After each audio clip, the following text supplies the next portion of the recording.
Alright, welcome back to another stream. Once again, back with Honkai Star Rail, continuing on day 3 for 4.0. I gotta go save Welt or something, but first I gotta go find wherever this World's End Tavern is, where Sparkles and the Masked Fool's home base is.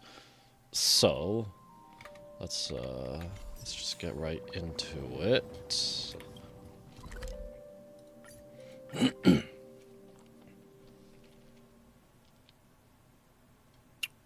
A Furbo snapped a pic of me on the street without my consent just now. Fame isn't exactly good news for the nameless. Yeah, let me just go wander in peace. A box! I'll grab this box.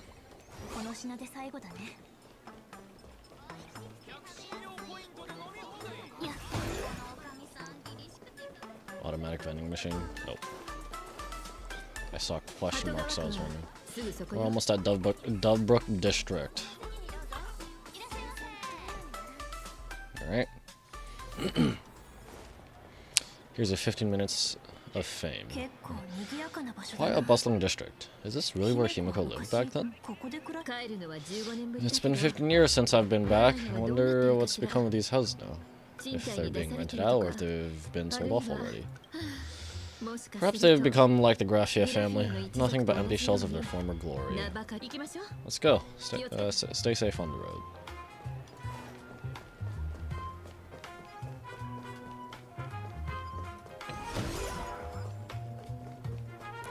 I want to see what Tingen can actually do. This place seems to have changed a lot. Bully for bully, Great Raccoon, you really came. What? There's a Furbo calling out to you. Why don't we go take a look? Wait, so I can just attack these.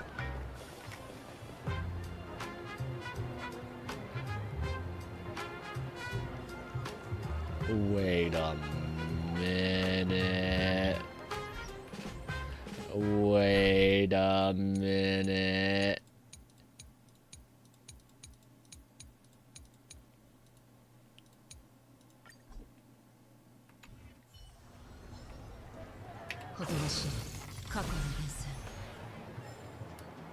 No one saw that. Say what? Huh? What?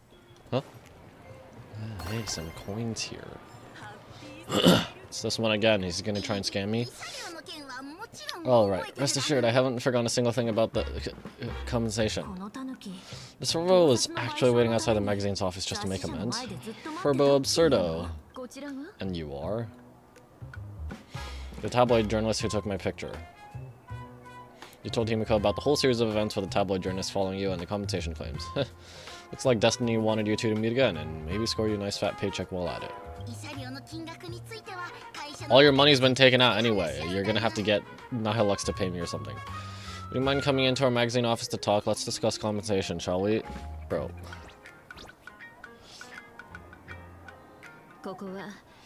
Looks like the magazine publisher has taken over this entire building. Could it be... This is Himiko's home? Strictly speaking, the entire street where this building stands belongs to my family's estate. Oh, wow. Okay. Himiko's just that rich. It said that in their heyday, the Gracia family owned property all across Planet Arcadia, but by my generation, very little was left. When my journey reaches its end, will anyone in this world be able to inherit anything from me? Maybe the train. I will inherit Himiko's will. Mom! Silly child, what nonsense are you talking about? Let's go inside the magazine office and see what this little Furbo's up to. Hello, incoming viewers. Thank you for joining the stream. Just getting along with Planet Arcadia. Day 3 of 4.0. For Blitzer.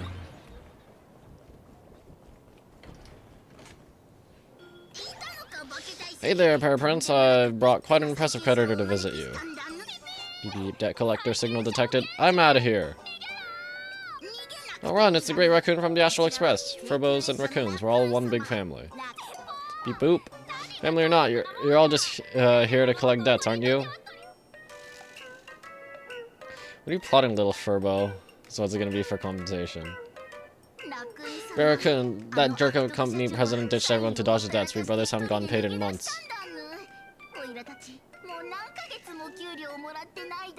Wait, is this actually the office where Nihilux is like doing stuff and someone's pounding on her door and she just jumps out the window?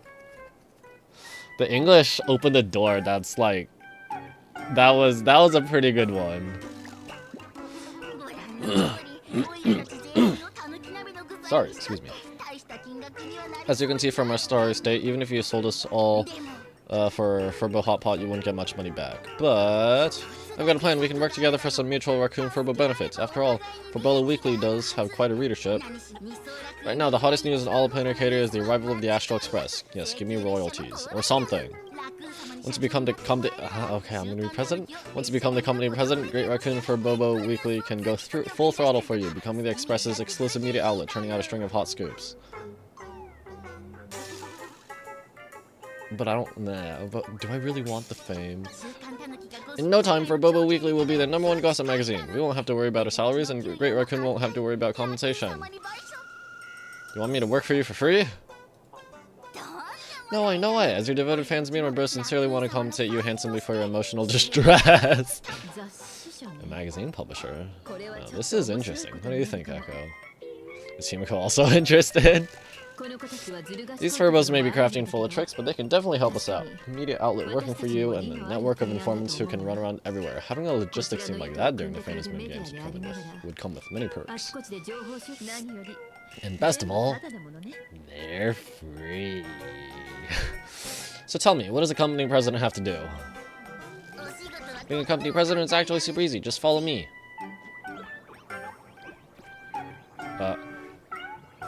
Let's give us new company president. I have a feeling. What does this remind me of? I'm pretty sure there's another scene. Okay, maybe it's not Honkai. Why does it seem like this is all those all those martial arts seals or whatever worshipping Luffy because he beat all of them.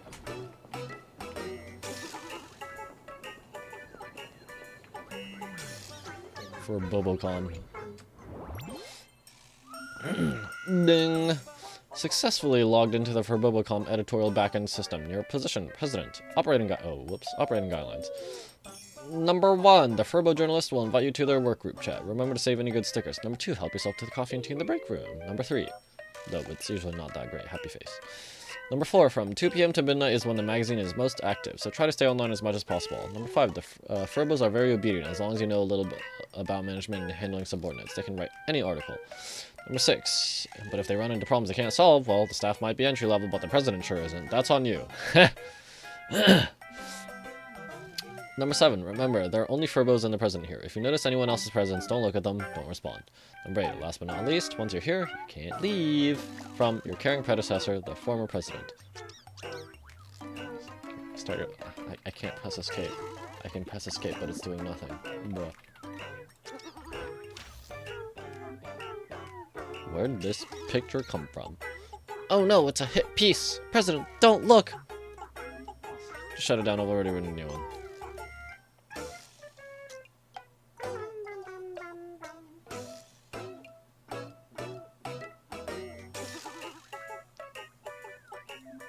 Alamau.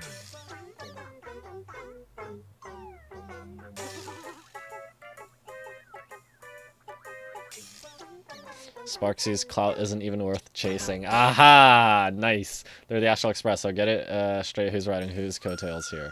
This is Planet Arcadia, so of course it echoes mooching off Sparks' sickle. Oi!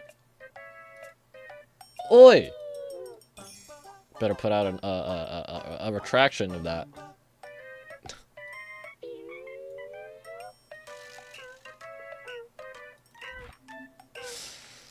The freshly written script is here. Step right up. I'm Valparaiso, and satisfaction's guaranteed.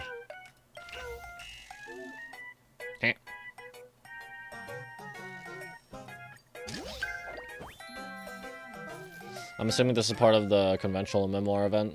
Publishing article, blah blah blah. Okay. Okay.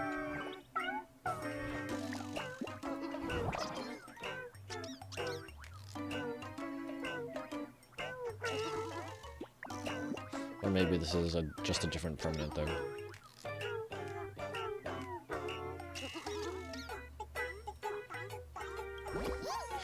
Great Raccoon, besides me and Paraprince, you haven't really met the rest of Bobo Weekly staff, right? A lot of Furbos have been dying to meet their new boss. I'll add you to the work group chat right now and introduce you properly. Question mark? Hey, new Furbos here. Julian. New Furbos gotta drop a selfie. Should I drop the pic? Hey, I'm the owner now. Cool. Everyone, the new president's here.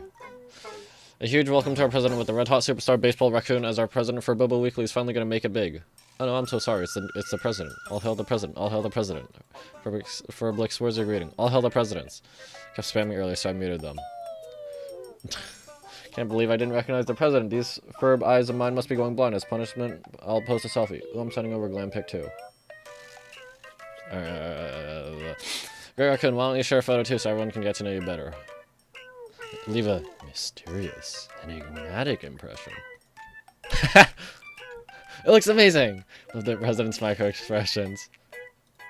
That face could totally debut at Perlux Entertainment. Oh, this little Furb didn't see anything at all. Aha! Oh wait, am I like I just saw this new boss? Are I finally getting a new boss? Oh my goodness. Okay.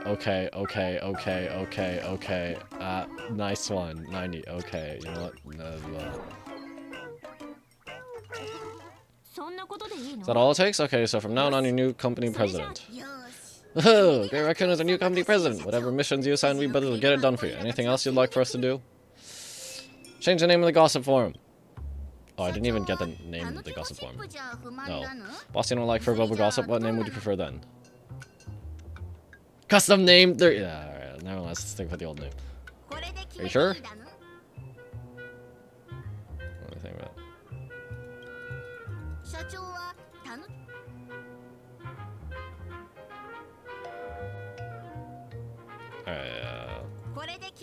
This is fun.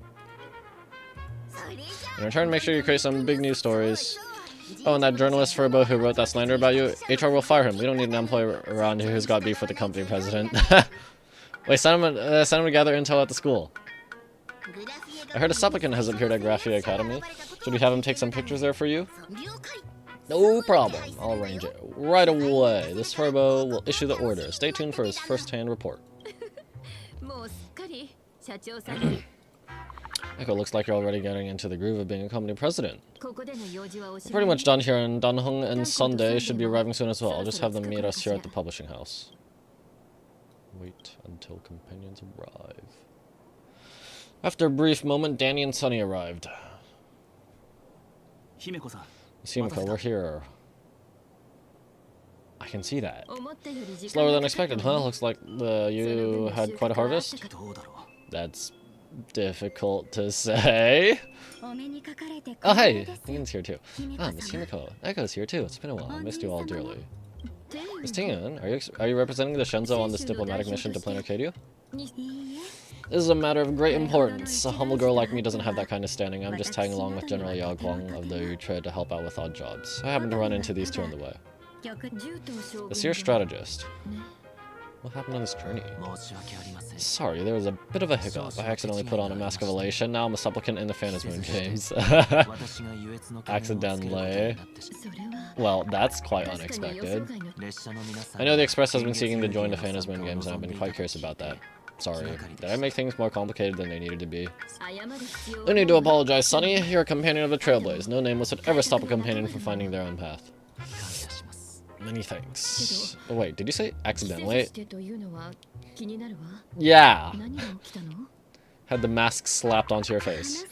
It's a long story. I'm afraid we'll have to wait for General Yao Guang to explain it herself. She was with us just now, but somehow disappeared without a trace.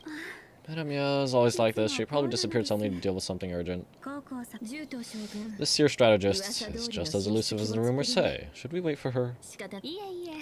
Oh, well, okay, she's pulling a Batman. No need, I wouldn't dare impose. The tides of fate shifted. I have to delay my steps to arrive at the proper time. I ask for your understanding.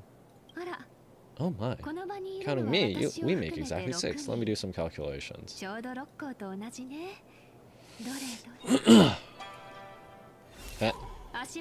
fortune in the coming days looks grim. You'd better watch out.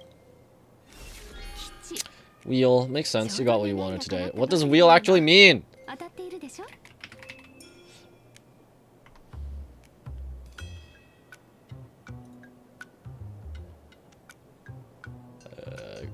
Healthy state. I should have been able to figure that out from wheel to woe.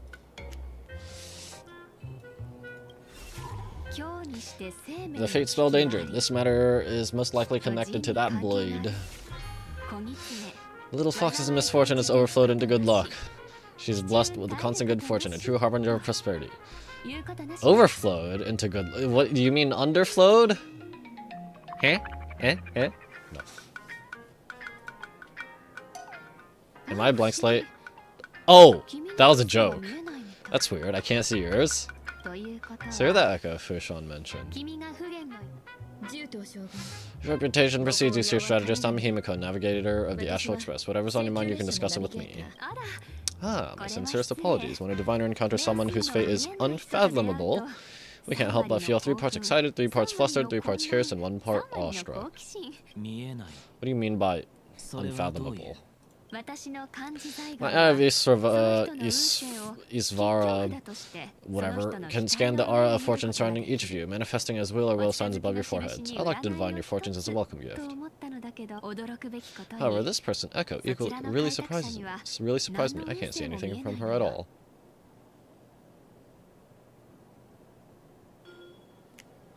Wait, this is also reminding me of something else.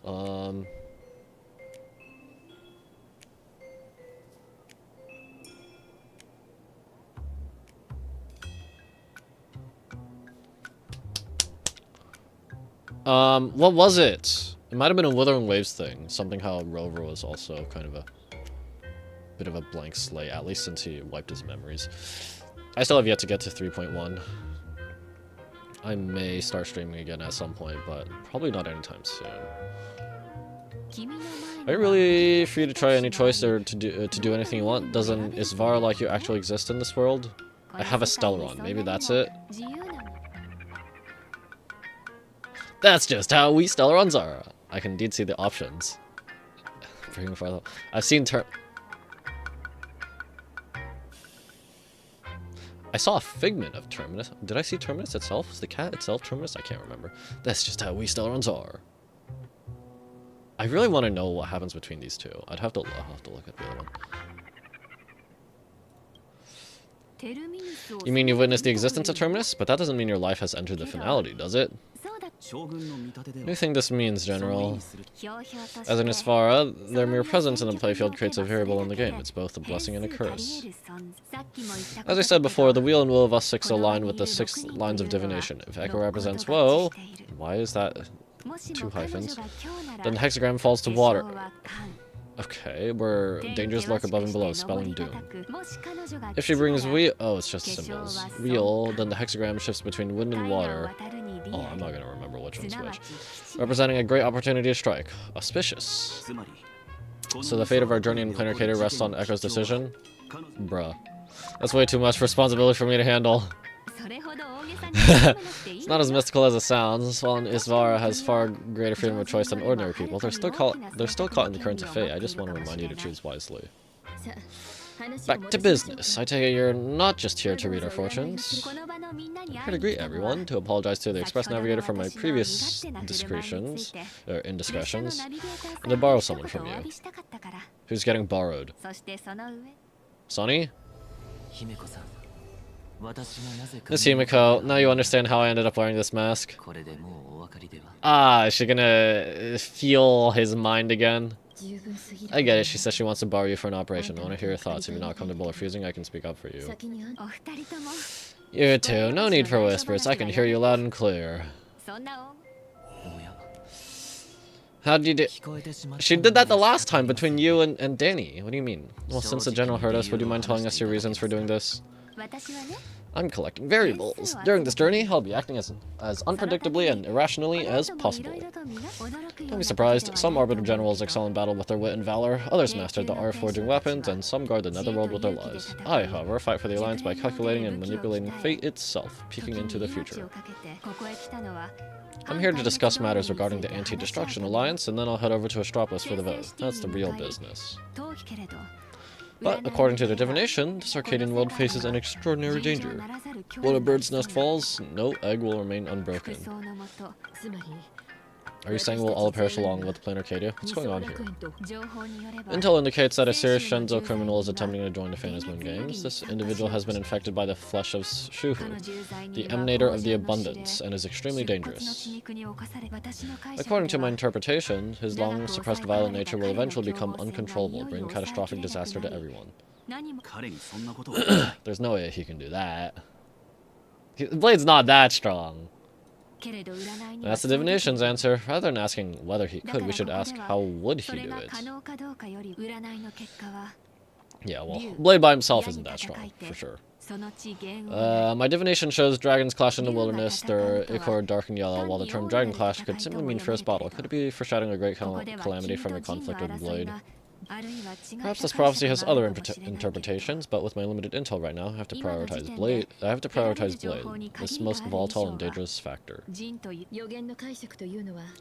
I've heard that different interpretations of prophecies can lead to completely different opposite outcomes. Until things become clear, it's better to reserve judgment. Let's put that aside for now. In any case, I've brought along the creation forged by Blade himself. If things get out of hand, it might temporarily restore his sanity, giving us a brief chance at victory. Eh? What is it? I'm sorry, but fate has shifted once again. I must take my leave. Acting as irrationally as possible. To put everyone on the Express at ease, I solemnly swear that Mr. Sunday won't be obligated to do anything for the Shenzo. On the contrary, our delegation will give him every ounce of aid within our power. What'd you say, General? Aid within her power? She's gone. She's literally Batman, except she disappears while we're looking at her. Well, that was quick. Madame Meow must be really busy. Has she vanished into thin air like this before? Yes, I don't know the details myself. With Madame Meow, it often happens and no one knows when she'll return. She doesn't do it on purpose. Allow me to apologize on her behalf. She doesn't do it on purpose? What do you mean? Like, she doesn't vanish on purpose? She clearly does because she's busy. Unless the busyness subconsciously triggers this teleportation. No worries, at least we know what the Shenzo's up to. Right now, 2 companions from the Express are still trapped somewhere. Echo and I must head to the tavern to uncover some clues. Time to go save March 8th on March 8th. If Miss Himiko needs my help, please don't hesitate to ask. Are March and Mr. Yang in trouble? I'll go with you. No, you and Sunny will act together with the Seer strategist. We're not at the point where we need to call in reinforcements yet. The situation with Blade is unusual. That Seer strategist's concerns aren't just baseless worries. Sorry. I don't want to see the Phantasm Moon Games bring catastrophe to my homeland, so this is also my request. To put it in the General's words, please do your best to introduce new variables. Does Evanesha's mask count again? I forgot. Taiyaki or something. Snack pantry? The pixelated lowest textures might not make the food look very appetizing, but trust me, it's actually delicious. Humst. For Bubblecom, magazine offers some as the best person in business, like a snack corner with its endless supplies of drinks and treats. They must have a pretty loaded president behind their back. Out of concern for employees' health, for Bubblecom magazine once briefly switched everything to low wish power versions. They had to abandon the plan when no one went to the snack corner anymore.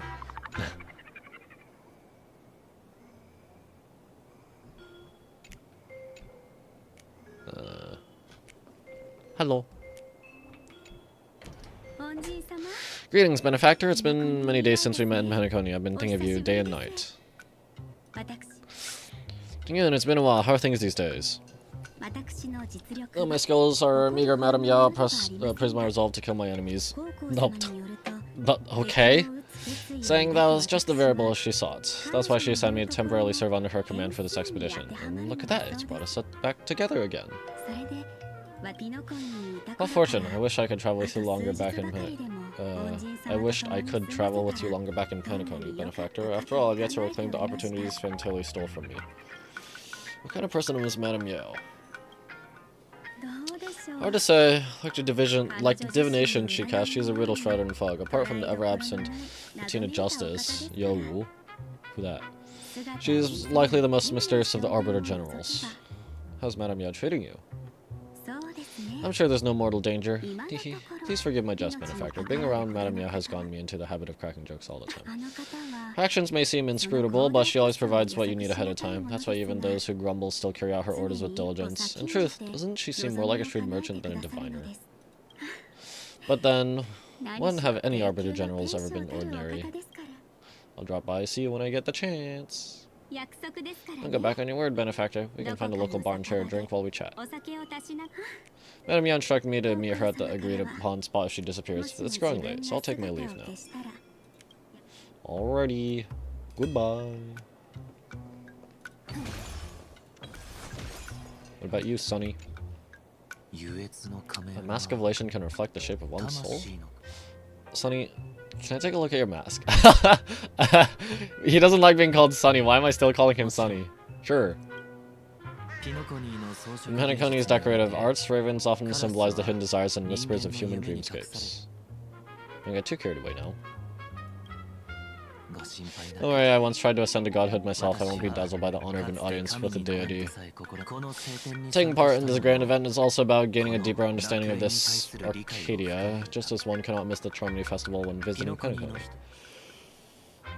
Whoa, I guess I am quite tired. Well, sorry. Will we become enemies? There's no rule saying that supplicants of the famous games have to fight each other, right? On the contrary, for the elation, shouldn't have to be a resonance that comes from within each other's hearts. What's the deal with this mask anyway? And does mine count? After putting it on, I seem to hear curious voices. So it's force-feeding your shrooms. The mask whispers to me, urging me to show my elation to the god, to create miracles that'll make the people of Arcadia laugh with joy. Sunday will now embark on the path of elation. That's a good one. When that General Yao Guang shows up again, I should discuss our collaboration plans with her. Good luck, Echo. Oh, man, you're gone too. Where's Danny? Once we've got a new president and our magazine. What? You gonna finish that thought? Rise! It's rising! Make them remember you. Rise. Rise. They will remember you. Oh, joy. A little fribble like me should be landing at Dovebrook. Okay. Danny? I understand Miss Himiko's intentions, Echo. I'll leave March and Mr. Yang in your care. Oh, bloody. Blade's appearance means the Stellar hunters are also on the move in this world. From everything we've seen, this mission to Planar Arcadia is of the utmost importance. I'll accompany General Yao Guang to uncover the Stellar hunter's schemes. Whatever happens this time, I hope it won't put any of you in danger. I'll do my best to make sure of that. About March and Welt. But those two are trapped in school, forced to become a student and a teacher, and the security officers are turning a blind eye to all this. The March and Mr. Yang don't seem in mortal danger for now. Who knows what Sparksy is plotting? The longer we delay, the worse it could get. Better to rescue them as soon as possible. The Phantom's Moon Games. What a bizarre ceremony. What does this type of relation really mean for the people of this place? Why would Aha promote such a game? Don't worry, I'm here with you. Whatever happens, keep me posted on how things go. Yep.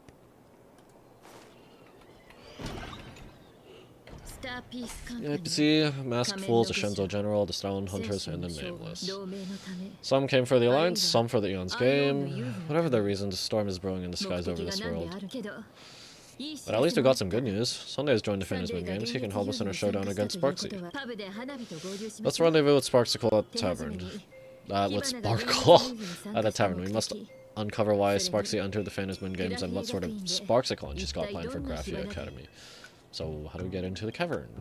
When I was little, I heard a few urban legends. They say the entrance to the tavern exists behind every single door in this land. But those who aren't invited or haven't found their destined path can never step inside. This time, we already have the fool's invitation in hand. As for the key to open the door, there's a silly little rhyme on the back of the business card. For revelry and drinks galore, no need to search from door to door. Heed the fool's riddle with care to find the key that leads you there. That rhyme's worse than what Rappa comes up with. Rappa mentioned.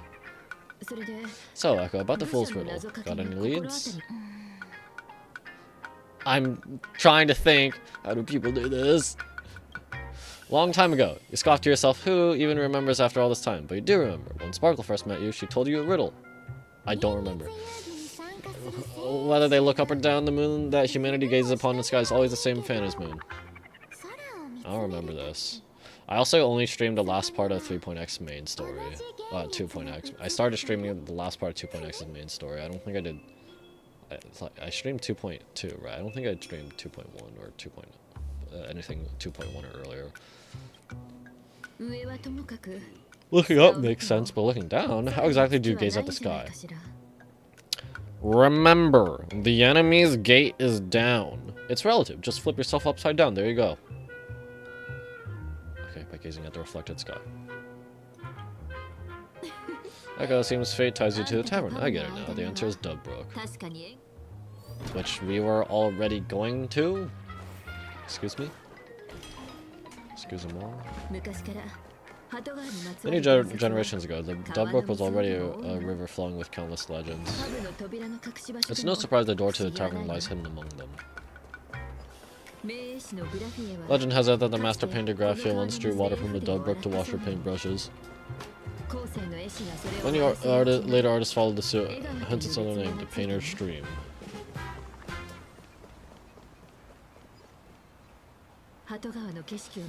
Look at Dubbrook scenery. Memories from my student days just come flooding back. Himiko Students Day? Tell me, I want to hear all about it. They're not exactly interesting memories. Back then, Dubbrook District was teeming with gangs. There were hooligans running around everywhere, and some really loved messing with the students. I was taller than my peers and happened to be training in martial arts. To stand in front of my juniors, I would occasionally get into scraps with the thugs on the streets. The people who fell into Dubbrook River would cover the surface like bean sprouts and noodle soup. It all feels like it was just like yesterday. Would cover the surface like bean sprouts and noodle soup. That's a weird analogy. Or a weird metaphor. Simile! Right? That's a simile, not a metaphor, right? Himiko, little master! Sometimes the thugs fell in, other times I took the plunge myself. Back then I was a bundle of restless energy. The teachers always said I was like a wind-up toy that never stopped banging on its drums and cymbals, stirring up commotion wherever I went. In the blink of an eye, 15 years have passed. Hard to believe someone as reckless and willful as me became the navigator of the Astral Express. You found your passion. Now's not the time to wax sentimental. We reached the banks of the Dubbrook, so where's the tavern entrance hidden? Look in the water. Look in the water. Water.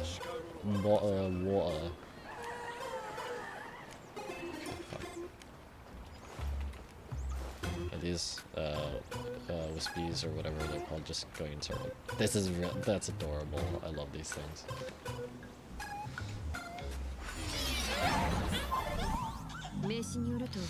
According to the business card, the tavern is near the Sinwish Syndicate headquarters.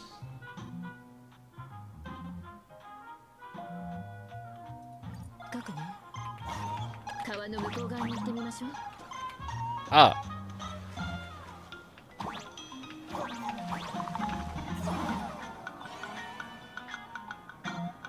I got him, GG's.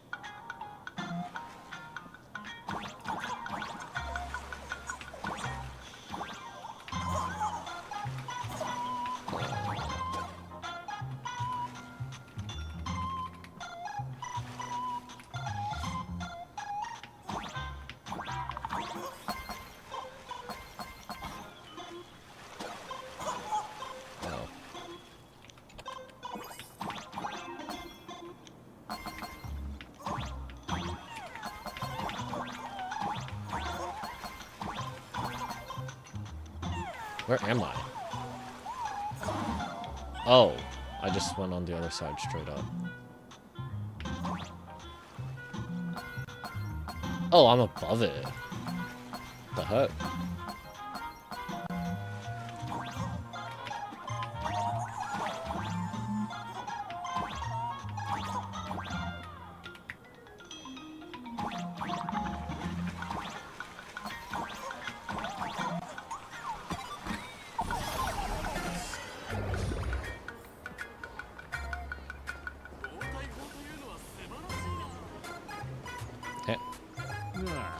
Hey, folks, have y'all heard the joke about the dub brooks? Come on, tell us. One day, a criminal escaped from prison. He ran for his life, but just when freedom seemed within reach, the dub brook blocked his path. With his pursuers closing in, the man prayed to the river. I'm hammered by the law, stained with filth. Oh, pure flowing waters, please do not swallow me. The voice from the dub brook replied, "There's a pedestal of light upon the water. Step on it, and you can cross." Face the moon. The criminal wept. What pedestal of light? It's when the moon mirrored on the water. Image that shatters out of touch. If I step on it, I'll fall in and drown. Yeah. Guess how the dub brook answered him? The dub brook said, "You're not hammered at all. Otherwise, how could you still tell the moon from a pedestal?" You're implying to such a... What are you talking about? It's fine. You don't have to buy me a drink as long as I can make you laugh. That joke sounds like a hint. Could he be a fool from the tavern? Maybe if we find the fragile moon he mentioned, we'll find the way into the tavern.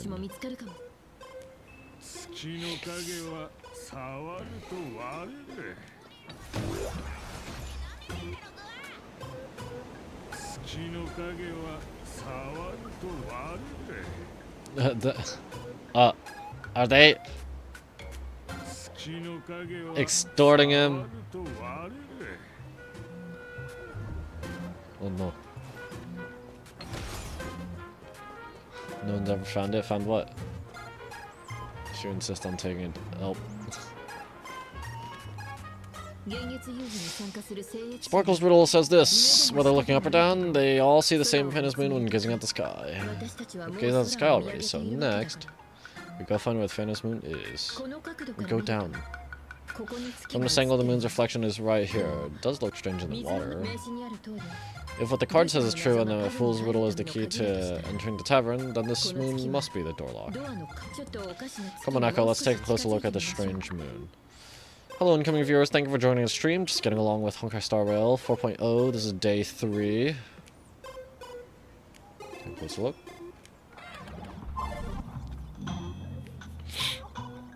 Furry Faye. Keep going. Chase that moon's reflection. Let's go. Gods and monsters almost crossed the river here. A forgetful fool fishing by the riverside. Actors from beyond the sky once sang of their songs here. An old friend returns the fish, but the moon's reflection in the water. Sing your song and walk your path. Something.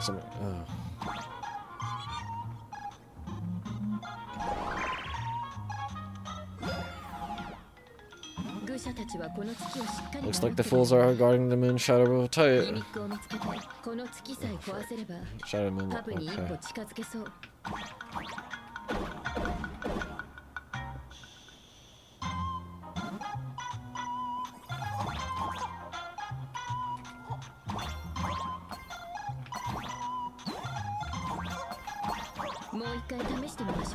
Let's try again. Something's back there. Is that a key?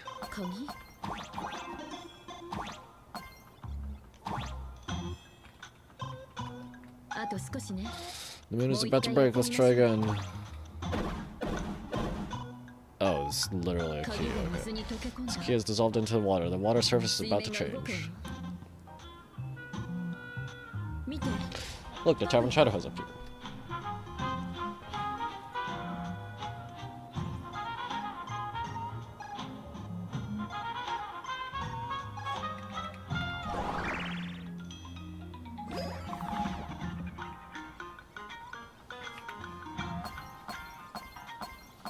Box!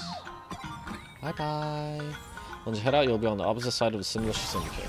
Hold on, let me jump? Question mark? Okay.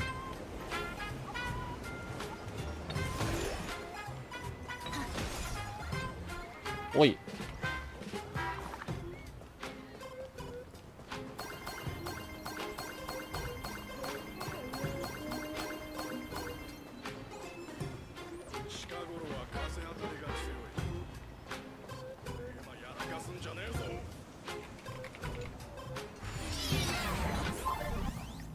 Okay. Follow this path ahead, we should reach the tavern.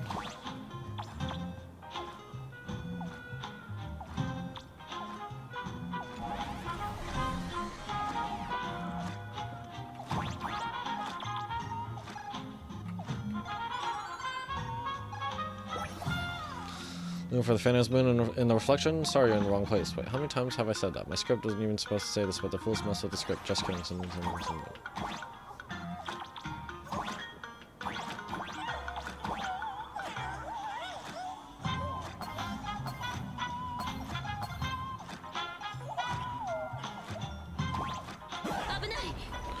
Watch out! Wine be my surest haunt? Whatever. I almost forgot you're a full-fledged trailblazer now. West on dimensional. Okay. Ah.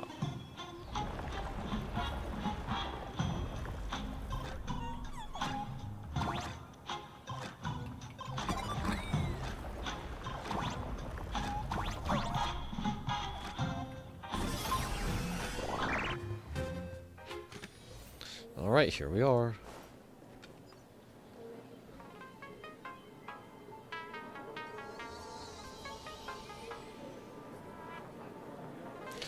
I do have a mask of my own, but I forgot. Like I said before, I forgot. Is it actually one of the like supplicant mask or whatever? So this is where the world. This is the World's End Tavern. No. Allow me to correct you. If you think this is all there is to the tavern, you're sorely mistaken. Is this the same guy? Like a single grape on a grape bunch, this is just the part where the tavern connects to this world. Sorry, but this looks like a regular lounge. The so-called plain Arcadia isn't really an Arcadia either, but who's complaining? Life goes on, doesn't it? If you're looking for some things that's true to its name, take a ride on the Astral Express. Funny thing is, it's literally a train, you know? Can't imagine a single piece of astronautical engineering on it. Single trace of astronautical engineering on it. Bro does not know who he's talking to. Oh, wait, you two are navigator of the Astral Express and the raccoon on board, right? I've seen you in the news. I'm so smug. Nice to meet you. What raccoon? I'm the galactic baseballer.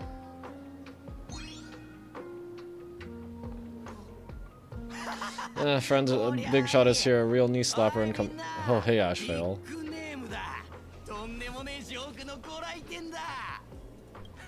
Hey, really from the Express? You're not some cosplay enthusiast, are you? Express folk come to the tavern too? Do they even have a sense of humor? Hey, can I get your autographs? Sign the sole of my foot. I'll never wash it again. Everyone, curb your curiosity. These two are my guests. Even the most mischievous among you should know when to stop and mind your manners.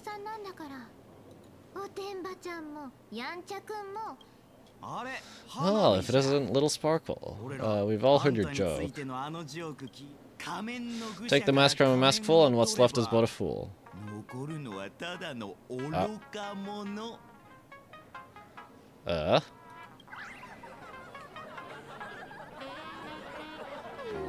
Oh my, wouldn't a maskful be better off without the fool? An empty mask sounds even better, no? Oh, where'd he go? Where'd he go?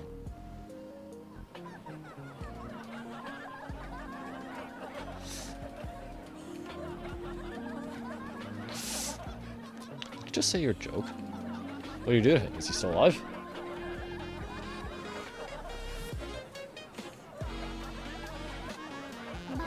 Don't take an idiot's words too seriously unless you want to join them.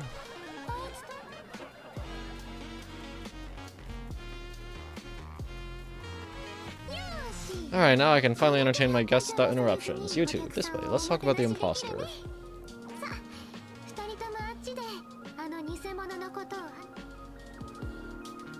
Wait, was that Acheron? Oi, oi, oi, oi, oi. Oh right, it's a I can buy them because it's for the minigame. Minors aren't allowed to touch terrible jokes. Alright, you two. First round's on me. What'll it be? I'm underage. A glass of water, please.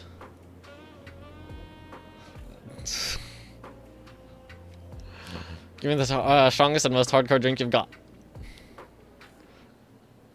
I'm equally curious about these three. No thanks, I'd like to stay sober. This is a tavern. Even if you don't drink or drop, the fool's jokes and pranks will turn your world upside down until you can't tell sky from ground. We're not here to drink. Time's ticking. Did you find anything on Sparksy? Don't pull a long face. That's how the vintage into cast. While you were gone, diligent little Sparkle was gathering intel non-stop and didn't waste a single minute. Sparksy, she did come here disguised as me. I called Giovanni. You might not remember him. He is the poor sap who drew the short straw to manage the storage area recently.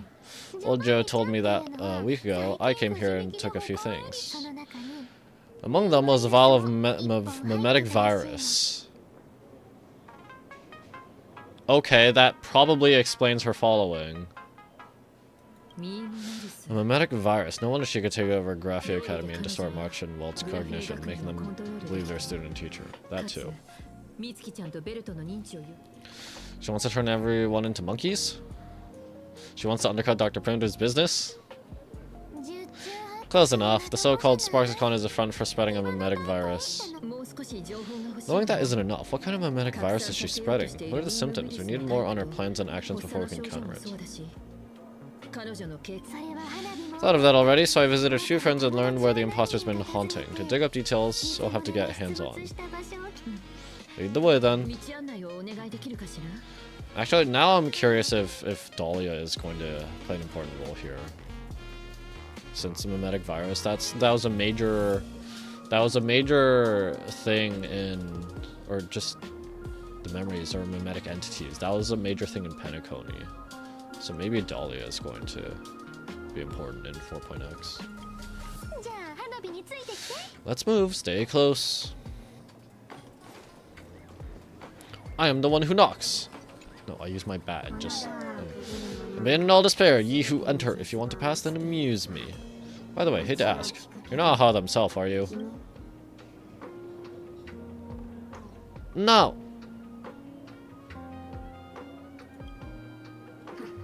Well, that's relief. Not like I could tell if you were to stop you, right? Isn't this the Tavern of the Elation? Don't you welcome the laughter gracing you with their presence? You're wrong. It's not that they are unwelcome. See that? The fools put up a sign over there. Aha morning actors stay clear from the roof. Stay clear. Ridiculous as it sounds, it's true. After 666 invitations to Aha 1 unanswered, the younger fools voted to expel the laughter from the path of elation. I get it. So it's like students expelling a teacher from a classroom. The action is meaningless. The message is loud and clear, though. Alright, Mr. Doorway. I assure you that none of us three is Aha, and none is a morning actor. Oh, it's Sparkle. Huh. Is it really Sparkle? It's not someone else pretending to be Sparkle? I can't tell, and I don't care. Listen up, gray-haired. I thought you said you just couldn't. I thought you just said you couldn't see. Listen up, gray-haired lass. If you want me to open, pay the toll with saying a joke. I've been waiting for the one joke that can cure my melancholy. Now, amuse me. I'm the joke. It's me. Let out a deep sigh. Looks like you'll have to show them what you're made of. Be a doorbell and open the door now. A joke.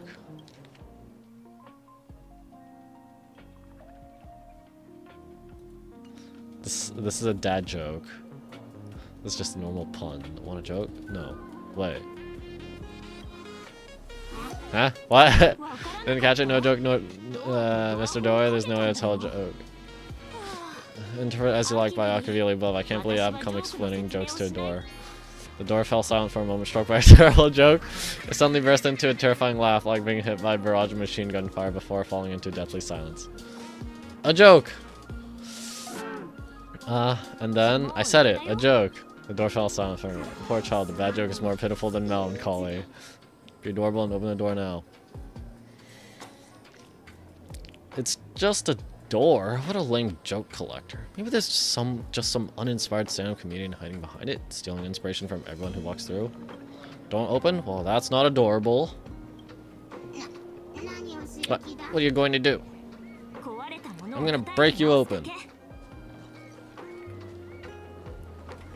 With bird thing.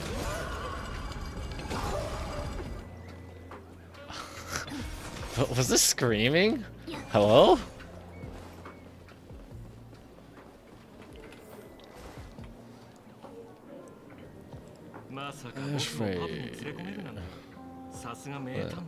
Didn't expect you to have the pull to get me into the tavern, as expected of a detective's assistant. Back when I still had a sense of humor, a fool gave me an invitation. You can thank him for that. Oh, okay. You're really going to see the Stellar Hunter case, though? They can only pay you in dirty money, you know.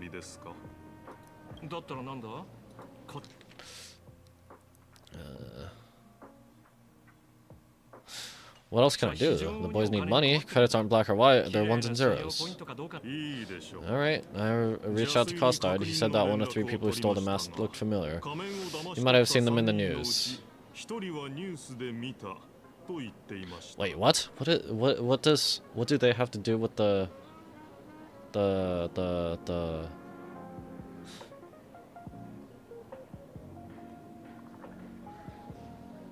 Oh, well, I mean, if Silverwolf gave him the details of the case, then sure.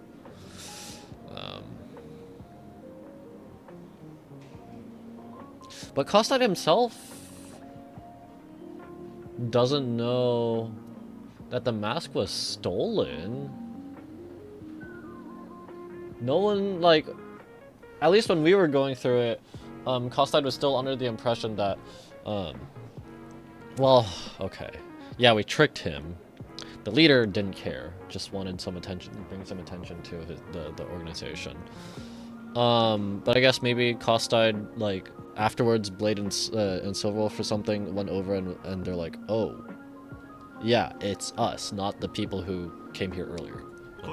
Based on his description, I spent ages sketching the suspect's portrait, and I suspect it might be Dan Hung, the nameless from the Astral Express. Ah, Kostad, we owe him another favor. No paying this one back, huh? Speaking of which, Dan Hung, that's a Shenzo name, isn't it? Have I heard that name before? Sounds so familiar. So, which of these 3 is Dan Hung? The one with gray hair, the redhead, or that black-haired girl who looks like she's ready to start up trouble any moment? Nah, either. No, don't tell me yet. Let me guess. I know a bit of Shenzo language. The word Dan can mean red. So Dan Hung is the lady with red hair, right?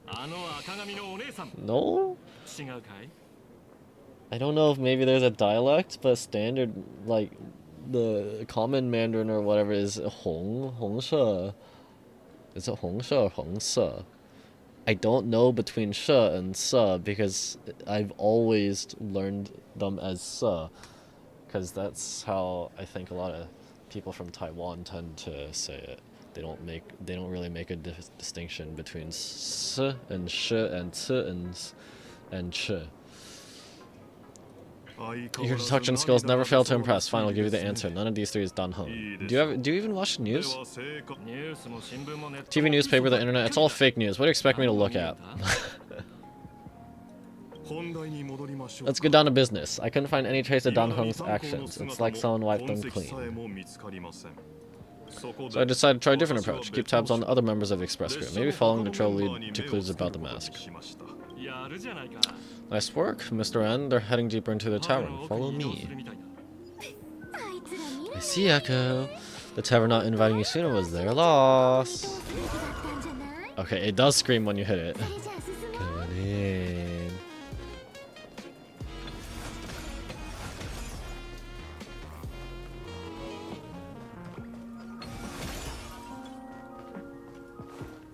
I'll read stuff later. Is the drink in these barrels really brewed from jokes? Yep, you know your stuff, ma'am. Different music? Just heard some rumors, that's all. Oh, there's a whole disco. It's actually a disco thing down here.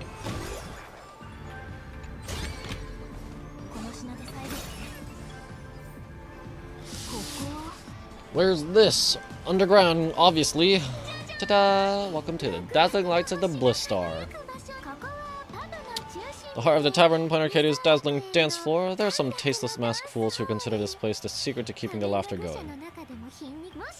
If life's cruel, don't beg for fairness. Dance!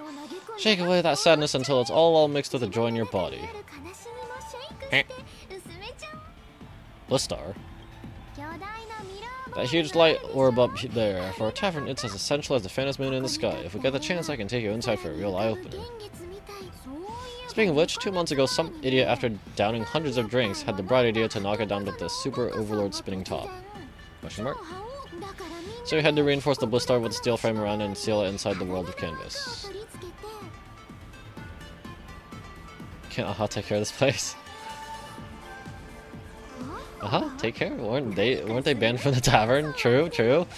And given the laughter's personality, if they took care of it, they'd just egg someone on them to blow the place sky high. Also, true. This fool you're talking about, it wouldn't happen to be Sparksy, would it? If it were, I'd already be tied to that light orb as the scapegoat. Anyway, the next step is the Golden Confessional. The eyewitnesses say Sparksy was there. The Golden Confessional. What kind of place is that? Confess 47? A place where you can let go of all your worries. Well, words won't do it justice. Let's go see it for yourself. Phone number 1? Castle 3? Hey.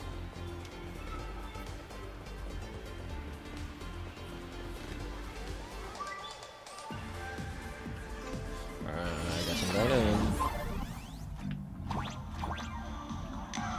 Torch instrument seems to be vibrating. Okay. No! No! Fine. I can't use... Oh, because there are 8 directions, I can't use my movement keys. The steel frame actually opened. Wait.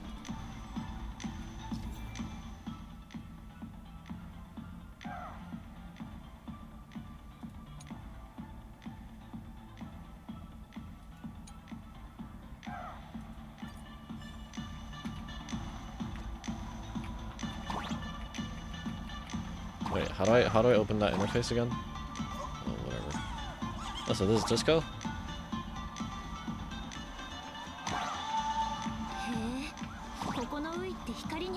Must be here can actually change color with the lights.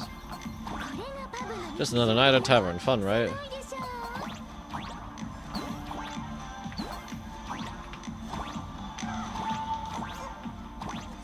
Oh, cats are liquid. I can get crushed. Hey, okay.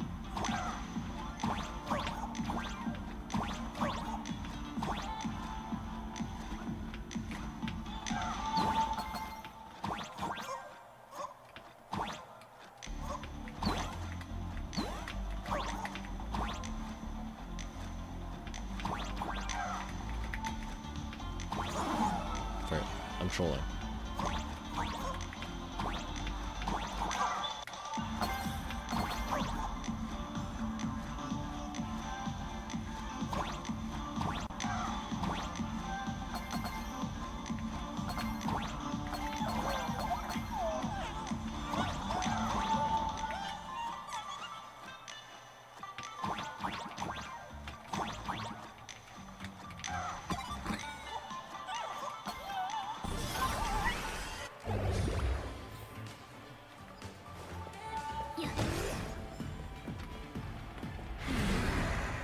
This is looking a lot like those Penacony doors. Oh, okay. Maybe not. If you don't laugh, I'll... What? Roll over and die? You really are something else. So many sinks? Why bring us here? I don't see any sinks. What are you talking about? Oh, never mind. I'm stupid.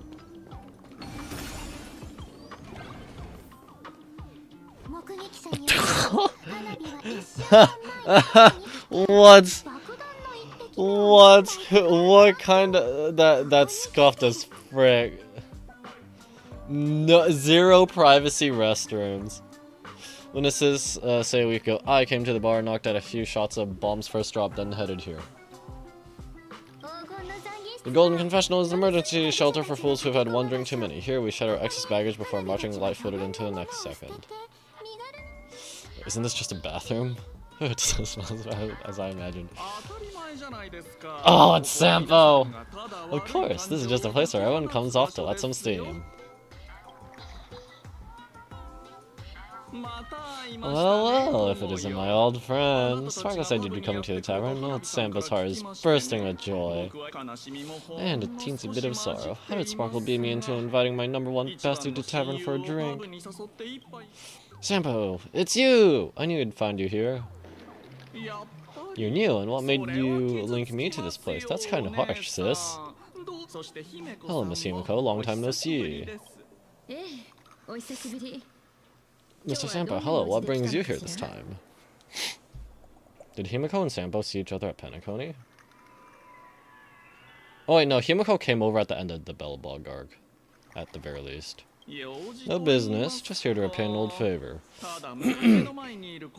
Miss Full here sent me a message asking for HELP. Someone's been parading around the tavern impersonating her. Oh, she's just glaring now. Or staring, uninterested. Well now, this is some juicy news. Miss Sparkle's usually the one impersonating others, but now look how the tables have turned. The trickster is getting a taste of her own medicine. Shush, Sampo. I brought you here to repay a favor, not to gossip about me. Oh, I suffered the embarrassment of losing my mask myself. Thanks to Miss Sparkle's mercy, I didn't end up stranded, so here I am today, ready to help you out. No questions asked. Alright then, let's get to work. Get to work? What are we doing? What? Naturally, we'll fish around in these thrones where humans dump their worries and find the worries of that Miss Sparksy left behind. Alright. You want us to unclog your toilet? Here, nigga, worries. Don't make kind of jokes. Don't be too shocked, you two. Let me share a little secret about how we Mescals stay mentally healthy. Drink a mood lifter like bombs first drop and all the harmful memoria in your body, you know, the pain, worries, gets purged in one go. That's how fools pull pranks and have a boss without a shred of guilt. So all that memoria settled under this bathroom, and you want us to sift through it to find Sparksy's worries and catch her thoughts before she acts? If luck's on her side, maybe we'll even dig up the secret to beating her. What's wrong, ma'am? You don't look so hot. I've got no objection to the task, but doing this barehanded? I refuse. Don't worry, when has old Sampo ever come unprepared? Trust me, I won't let you go off that easy. Emotional impact drill! Emotional damage.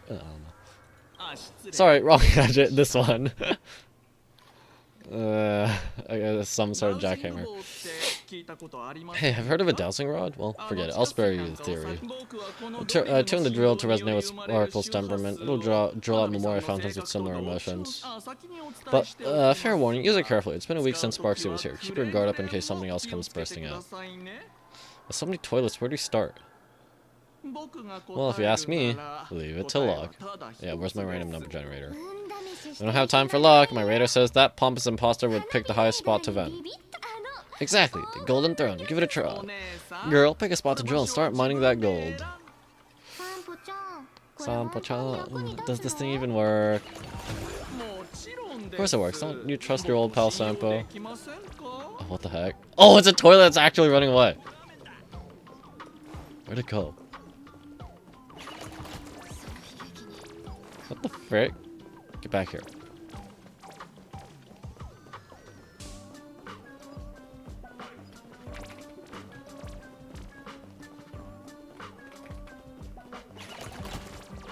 I can't attack it, can I?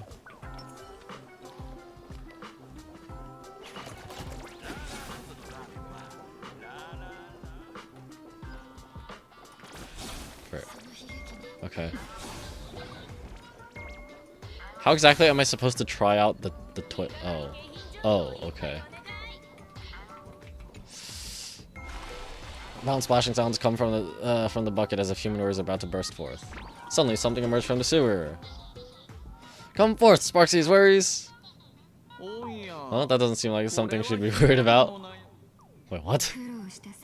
After going through all this trouble sneaking, thought I'd go down in blaze of glory if I got caught. What the heck is going on to this place? Have the masked fools really fallen this far? You are? Me? I'm a morning actor. Isn't it obvious? Okay, but why are you in the sewers? What exactly makes you mourning? Can't you tell I'm very sad right now? She just like me for real. Let me tell you about my tragic mission. After the tavern issued a ban on mourning actors, I painstakingly snuck in here to reveal to them the truth that destiny is eternally sorrowful. Pulled it off? I failed. I smashed every obstacle during the infiltration, only for the outcome to smash me. Yesterday, I went on stage at the bar and revealed my true identity to everyone and told them a tragic tale, bracing myself for the harshest punishment and farthest exile. But these fools kept whistling from below. And some bought me several rounds. Someone even came up on the stage to hug me, praising me as the unprecedented masked fool. This is utterly humiliating. Do it again. Oh, what the? These are the... okay. Why do you even have food in the restroom? Ew! That's disgusting.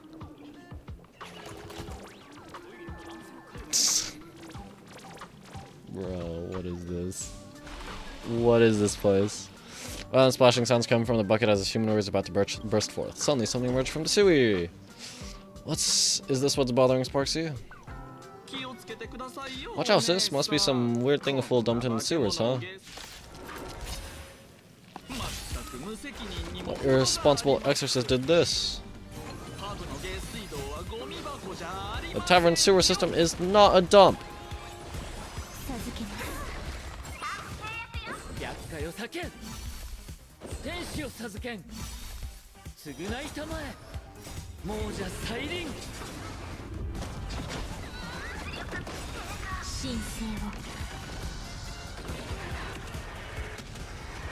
They knew what they were doing when they had the voice lines of the enemies getting hit sound like that.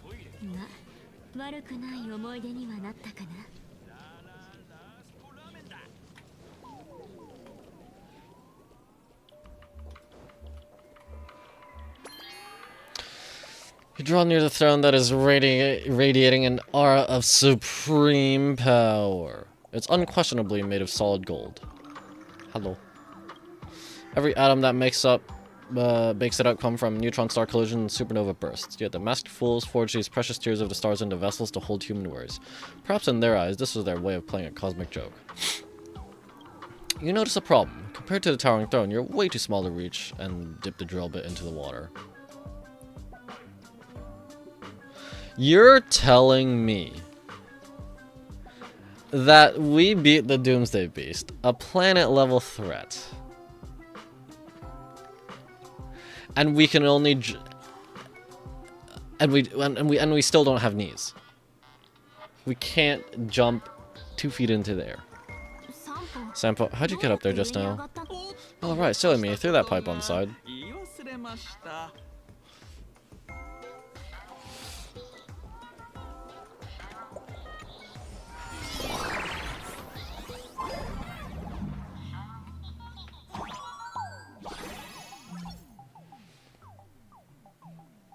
Oh. Plunger so we can wall jump? Aha. Trailblaze one digivolves into...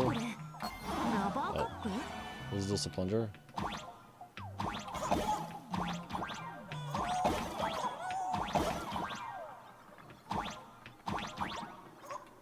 No. Oh, what the heck? Fine.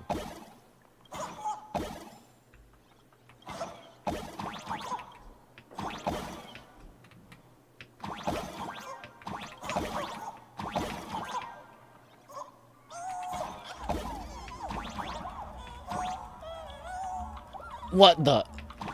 Okay. I'm so confused. I'm so confused. This place is actually so out there.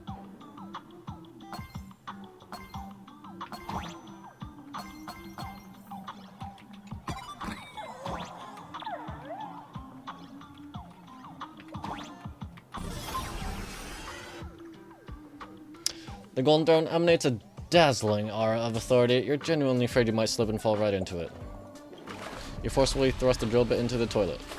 Suddenly, the toilet starts gushing water violently, and something emerges from the drain. Come out, Sparksy's worries. See, what did I tell you? The imposter's worries have appeared.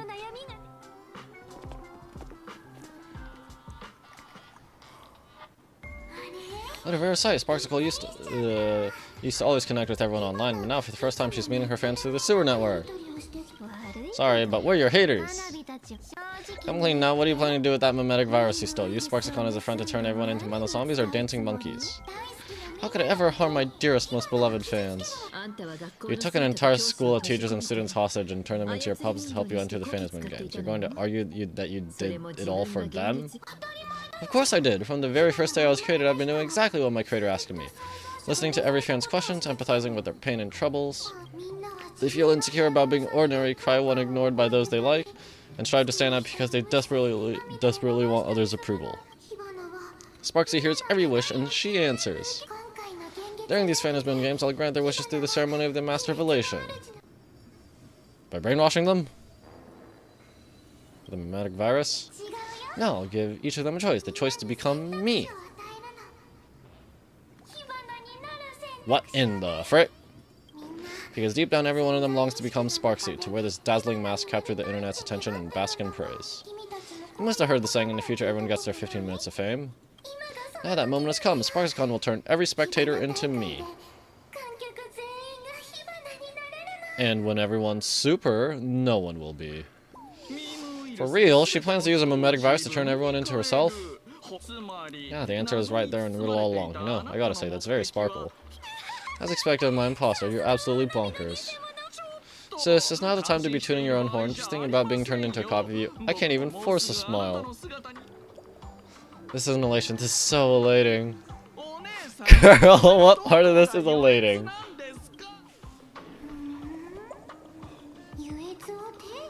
Oh, and who gets to define elation? The laughter that fills the IPC or every me seeking joy in the Arcadian internet? Contrary to popular belief, RNG is not an acronym for a random number generator. Rather, it stands for rigged number generator.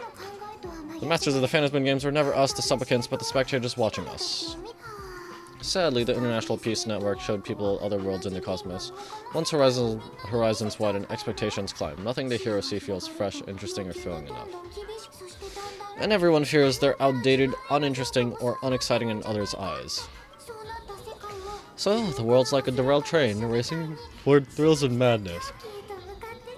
Excuse me. Sorry. Nameless of the Astro Express, am I wrong? Are you really just a bundle of worries? Would a bundle of worries even recognize us? Bingo, you got it. I'm part of her. Wherever there's a screen, wherever my audience is, my eyes and ears will be there too. I want to see how far you and this outdated model can go. The harder you struggle, the more spectacular it'll be when I livestream the Astral Express's crew derailment at Sparksicon. I'm looking forward to your resistance, Nameless. Heads up everyone, she's getting serious. Why is it the Annihilation Legion, or whatever it's called? Oh man, the other day I ran into this fan. They insist on showing some gallows humor jokes they found online, saying they're absolutely hilarious. But all he did was show me a video of someone being killed by the Antimatter Legion, then burst out laughing. You literally just asked who defines elation. By that logic, come, let's all enjoy the gallows humor together. Okay, well, sure. Evernight, where are you? Why are you not protecting March right now?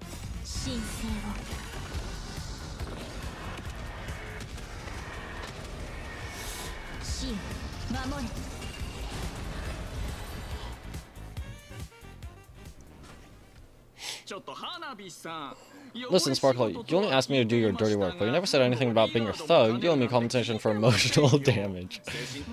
Everyone's going to become me soon. Senpai, crawl out of your money pit for a moment, will you? I think Planet Arcadia's elation would end up like this. Back when I still lived in this place, the internet was just for sharing information. Live streaming and virtual idols, you'd never even heard of them.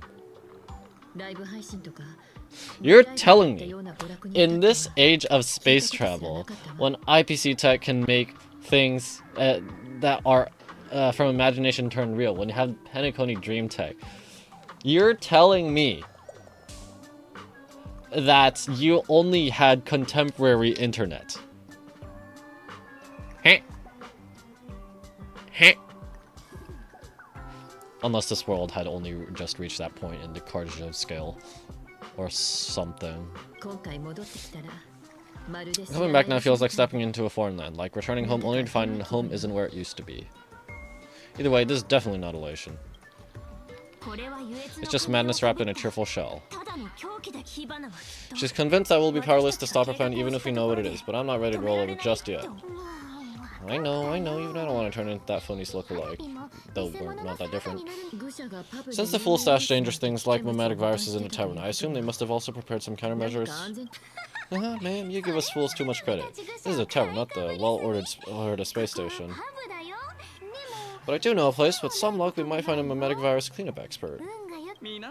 Yeah, alright, now that you folks have had a lead and no shortage of fighting spirit, old Sample's calling it a day. You aren't coming with us?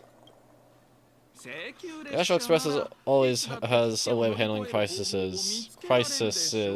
doesn't it? With the big shots here, a sidekick like me doesn't need to steal the spotlight.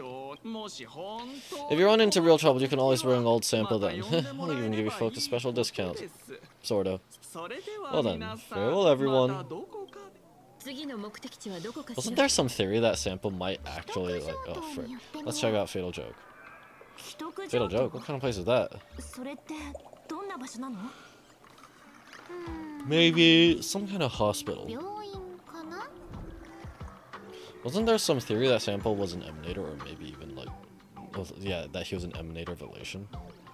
I'll take this one, just because. Why do fools love toilet humor so much? Don't worry, they just indiscriminately laugh at everything they can't digest. Even if Aha themselves showed up, they'd get stuffed in here and flushed away too.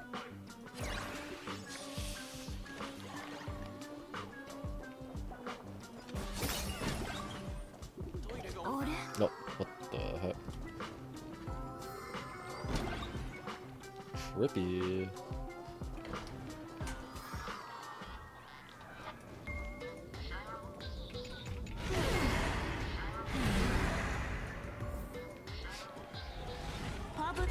This place feels more like a maze than a tavern. Well, it is a space-time maze after all. I don't have knees!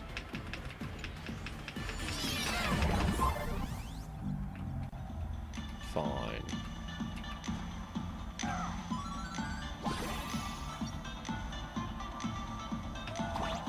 Upgraded in what way, though?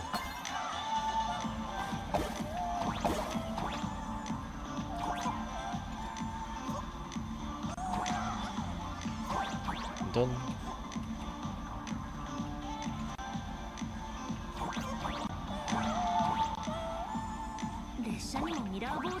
And I really wish we had one more of these light orbs on the express.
Why is there a hospital hidden inside the tavern?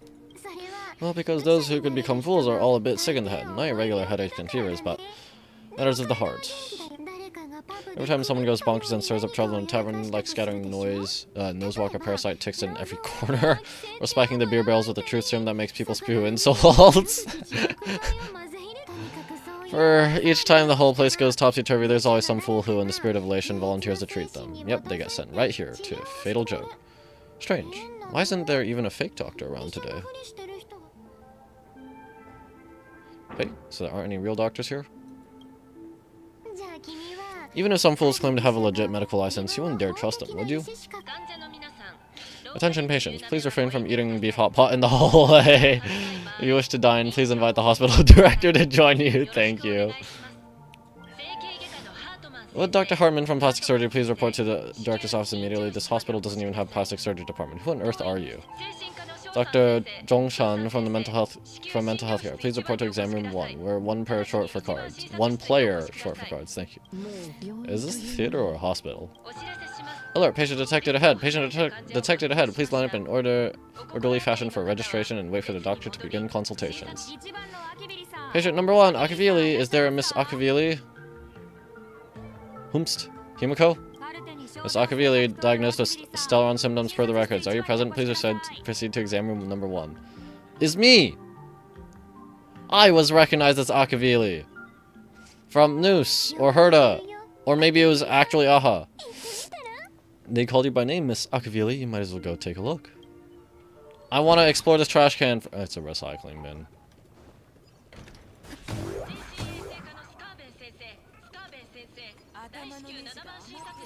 Ah, so much healing, you know. Interstellar desk plant. Wait, what did I investigate? Oh.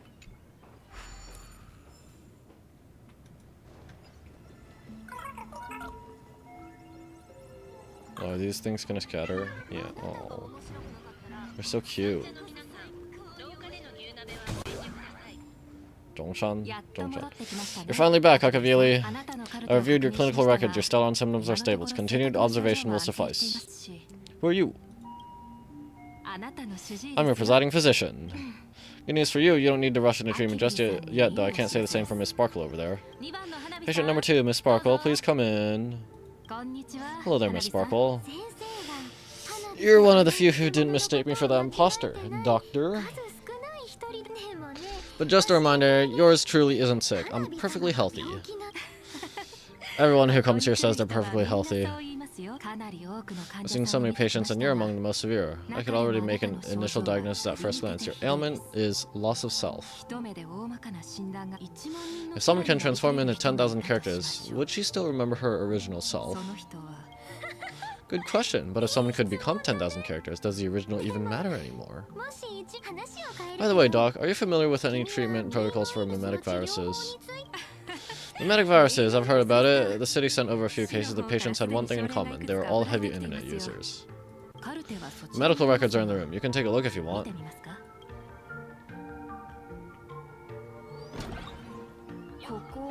Is this Dimension City? How's that possible? The tavern's spatial structure is bizarre to begin with. It's not that strange to see Dimension City here. You casually browse through the documents on your computer desktop, finding those unarchived medical records are a real parade of characters. Wow, this is a massive privacy violation. Patient claims to be Enna incarnate, and those who give him a thumbs up are blessed past riders of the order.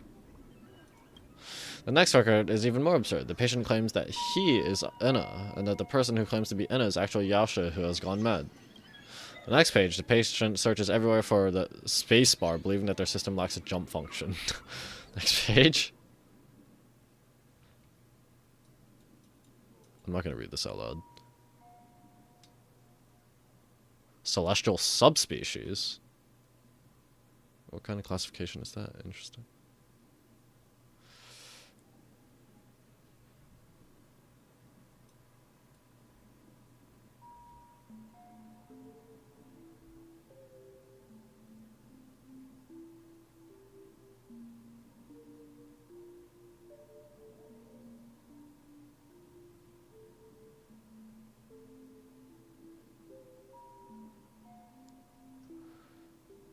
This explains why she's just teleporting around.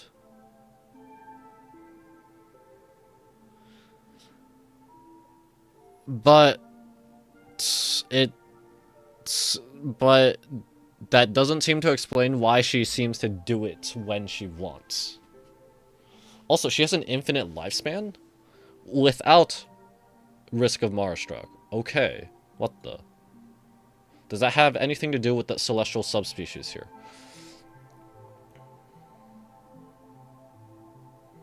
What's the Nexus Sapien Shay?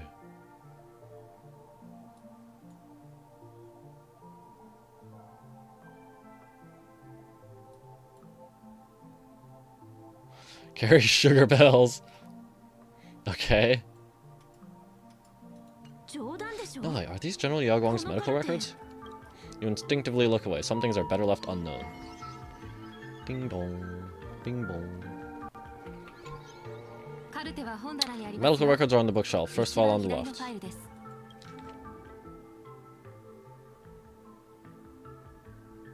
Ah, they've already... Okay, they've already caught wind of it. Or, like, understand what's going on. Yep, emergency plan. Yep, told you she was planning something bad.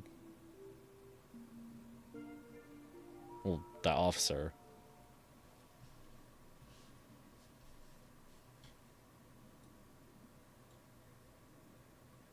Spread through written text? Oh no. What if I get infected right here?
Sparksy on the surface of the retinas?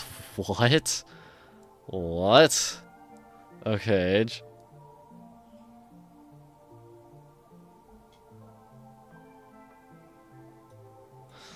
Mutation? Huh? Are there already victims in the city? To eliminate the mimetic virus, helping patient Zero face reality is a crucial phase of the treatment.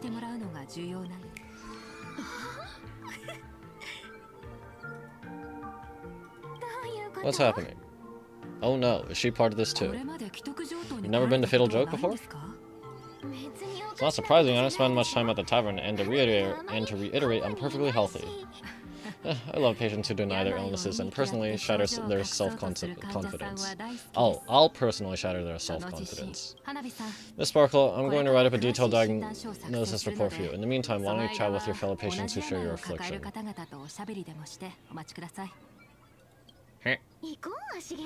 Gray hair? Let's go. I don't want to waste any more time with this clot. Hey there, are you also troubled by the same illness as me? What illness do you have? I once suffered from a disease called Fool. What kind of disease is Fool? A masked fool named Sparkle grew out of me, slowly becoming one with me. She was needed to bear all the pain caused by her performance. She left me battered and bruised while she slipped away from everything. Wait, what? This is what she looked like before that, or what? But I was lucky enough to find this tumor called Sparkle, and I expelled this malignant growth from my body. You're just a toy discarded. What? Sparkle, do you still remember me? More people got my name right today in the past week. I'm so touched. I am your original mask, the Sparkle Roll mask. The Sparkle Roll? I just realized I'm sitting in a chair. The archetype of a bright maiden doomed for a short life. The avenger who perishes with her nemesis. The lover who dies for love. The young artist driven to madness. You used me to win fame, applause, and countless eager gazes, so why would you cruelly cast me aside? Please for me once more. The worst thing an actor should do is to be tied down to one type of role. Do yourself a favor and stay down. The diagnosis results are in, Miss Sparkle. What was this? Hey, Sparkle, you're back! You seem happy. Is it really happy? Yeah, I'm keeping my spirits high, just like she asked. Sparkle, Sparkle, you're the one who told me the smiling mask will never have bad luck, aren't you? This world doesn't want to see too much sadness, cruelty, rage, or pain. You told me that I just needed to smile, no matter what. I did everything you asked, but why do you abandon me? Right now, I just want to scream, to cry, to shout. I just want to devour you whole. Question mark? Battle? Just how many masks have you thrown away? Don't worry about it, everyone sheds as many versions of themselves in a lifetime.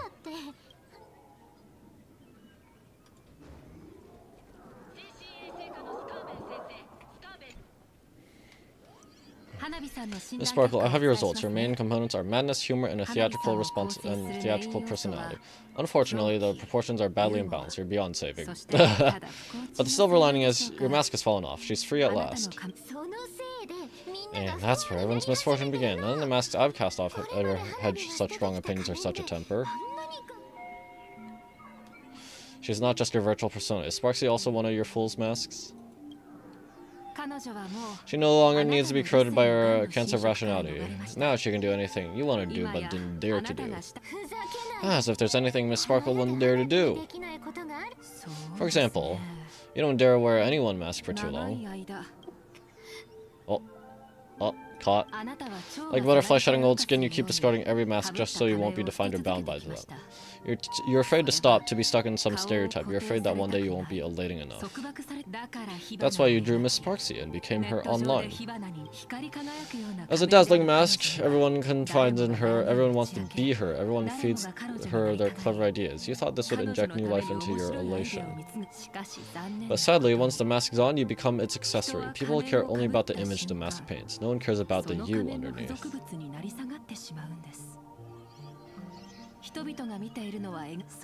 And that is why she came to life. Human recognition and desire will flow through the internet, providing nourishment for her to bloom. She'll become a bewitching flower, conforming to everyone's wishes, letting them wear her, become her, and blossom all across all of planet Arcadia. What a beautiful sight. Doctor, do you have a way to stop her? Stop? You mean treat? Yes. You mean treat? Yeah. Cremate Sparkle. That's the best treatment I can prescribe. What? Hey, it's her fireworks thing. And here I thought you had something clever. After all, there's only one radical cure for all the suffering. Make oneself disappear. Right? Miss Sparkle, don't think I'm joking around with you. I only misbehave outside the tavern. But here I am a doctor, without quotation marks. My treatment is real and effective. Generally, when a fool vanishes, their mask loses its power and becomes a dead thing. You're two sides of the same coin, after all. But as for Sparksy, I can't say for sure. During SparksCon, she'll be worn by millions of ordinary people in plain Arcadia, feeding her with sustenance and strength. Your window of opportunity is therefore fleeting. Go on, lie down on that bed and say goodbye to your friends. Press that button and the nurse will come wheel you away. There's a door in the tavern that absolutely positively leads to a still burning star in Pseudo-Neurama. The nurse will send you there, and that'll be the end of it. And if I say no, then I'll have to be impolite.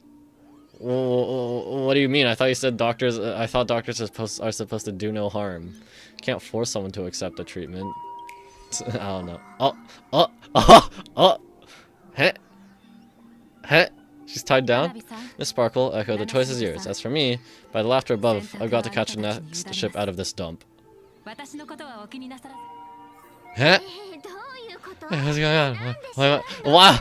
And she's leaving us the choice to us. We're here, ma'am navigator. Little help? What is this?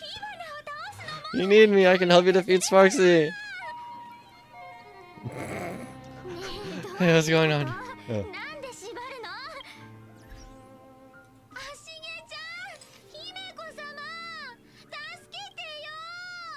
Hey, wait. Hey, Lamal?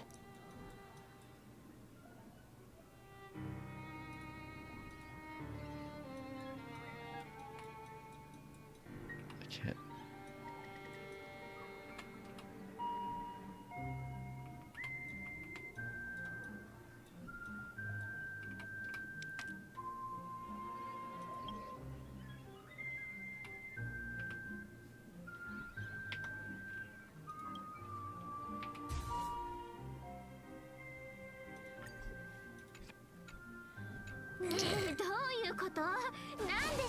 She actually sounds like flustered.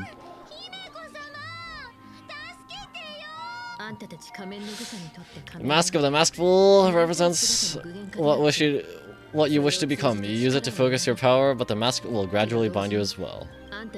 That's why you've been avoiding Sparksy all this time. She didn't just steal a vial of mimetic virus, she stole your strain. One of the fool at the bar joked, when a masked fool loses their mask, what remains is just a fool. What exactly did happen to that guy? Why do we have such somber music?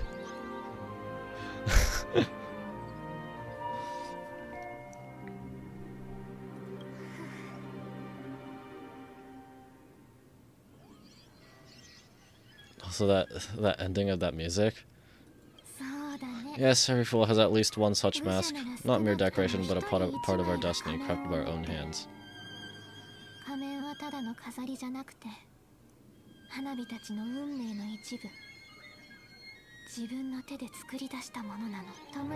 Might be a morning actor, a mask you took a liking to and stole from them. It might be a head accessory you personally sketch in a moment of inspiration, or it might be something that one day fell from the sky and latched onto your face.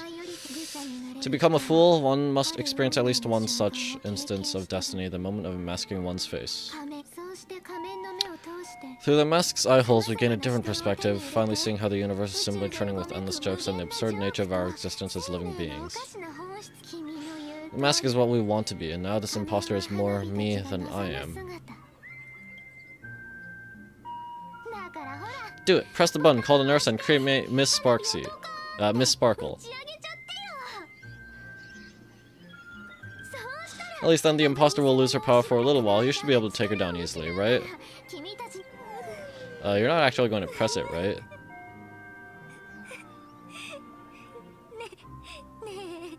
Is she crying? Sounds like she's crying. Give us a moment to hesitate, to think. Whoa, whoa, whoa. Lady is torture, you know. You're not doing this on purpose to punish me, are you? Hey, gray hair, say something.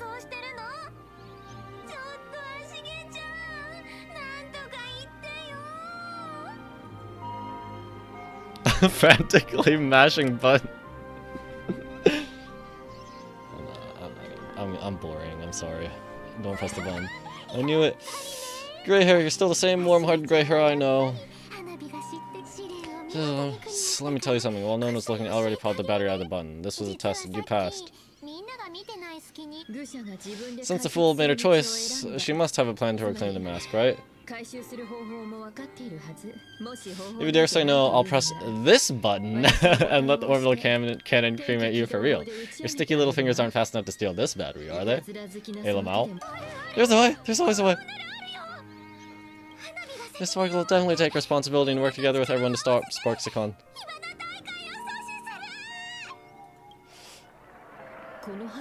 What's with this applause?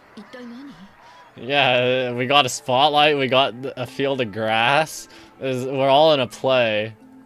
Have we been watched the whole time? Bravo!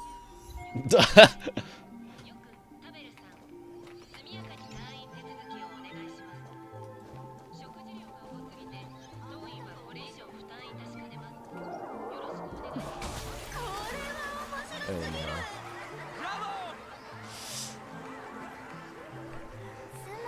So the audience watch our every move in that treatment? Is this a hospital or a theater? And that's life for you. While there's life, there's judgment. In every unseen corner, countless judging eyes are watching, diagnosing, and writing their own prescriptions. I must admit, Fatal Joke is a fascinating place. Real shame we didn't check it out earlier.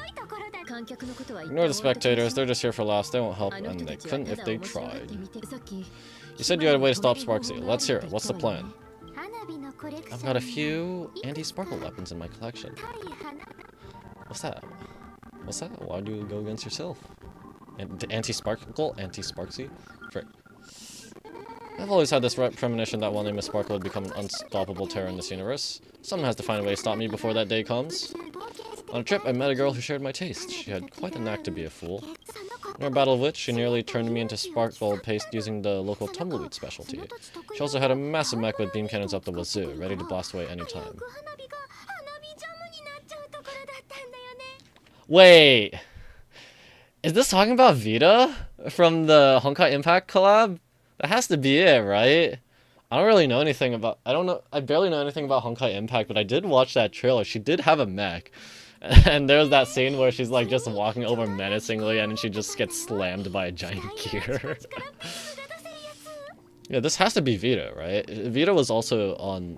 her name was also shown on that list of bounties when Silver Wolf was... right before Silver Wolf rocketed to the top. I quietly replicated those powerful goodies from my travels. With these anti-sparkle weapons, that imposter won't know what hit her. I gotta say, I'm quite the visionary. You two, let's head to the storage area next. I've already contacted Giovanni. He's doing an inventory check of the lost items there.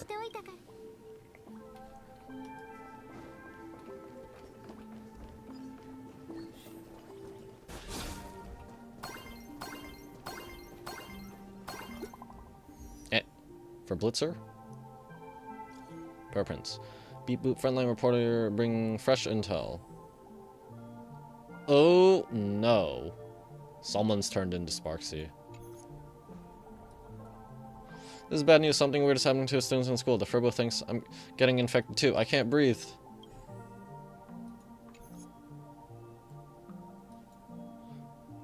Anything unusual? You seen a student with pink hair?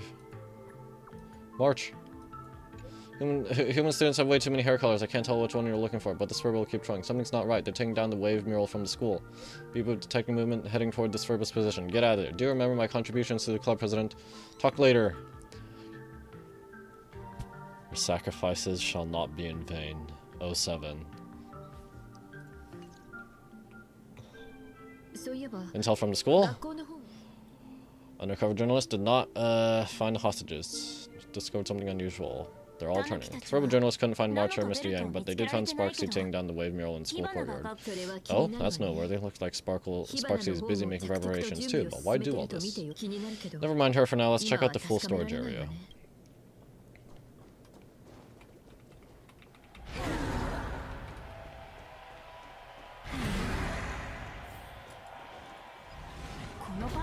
This tavern is huge! Yeah, it's alright, just wish there are more fun spots around here.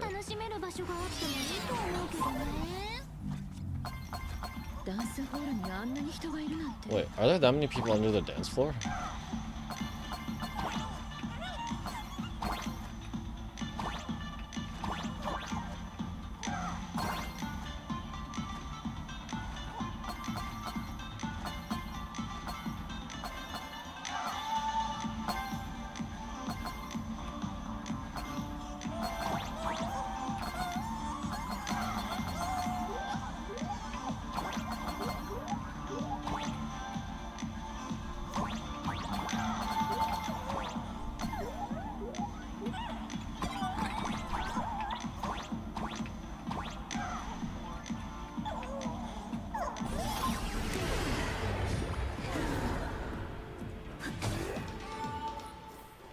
Now I'm in the school. Whoa. Penacony vibes.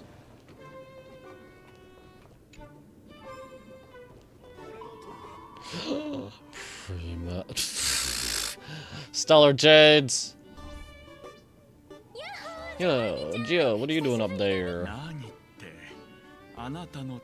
High key, I forgot this is Giovanni, the guy who brought in that arcade machine or whatever, Galactic Baseball game. Working my tail off for you, telling the losses. Wait, who'd you bring with you? Hello again, for the third time. Oh, it's Echo. I knew you'd step into the tavern and become one of us someday. Those with the makings of masked fools are naturally drawn to one another. Echo, you sure know quite a few fools. And the lovely lady behind you. You must be Miss Himiko, navigator of the Express. A pleasure to meet you. Mr. Giovanni, just call me Himiko. Normally only fools may enter, but since Sparkle brought you, and Echo is practically an old friend, I can make an exception as the caretaker. Let me show you around. Joe, cut the spiel. Sample says you recite that intro so often he's grown calluses on his ears. Want the fool's treasures, souvenirs, and prank gear? Come to the Grand Treasury Storage. They've stashed everything here. You stole my line again. That line sounds familiar. Picked it up on a trip to another world. You've heard this phrase too, haven't you? I'll admit, it's catchy. That's why I used it as a slogan. Storage area visits went up by 26% after that. Business first. Did you see my pickup messages I sent? Where's my stored anti-sparkle weapons? Your storage list is a total mess. You never leave any notes. If I hadn't been called to audit, who'd know how many surprises you got stashed away? As for the anti-sparkle weapons, I'd love to know what on earth that's supposed to be. Uh-oh. Why don't you go and look for yourself? As requested, I've linked the vault entrance to your collection room. Joe, did the imposter leave this behind? How should I know? I've been doing inventory all this time. I only just noticed something fishy about this thing.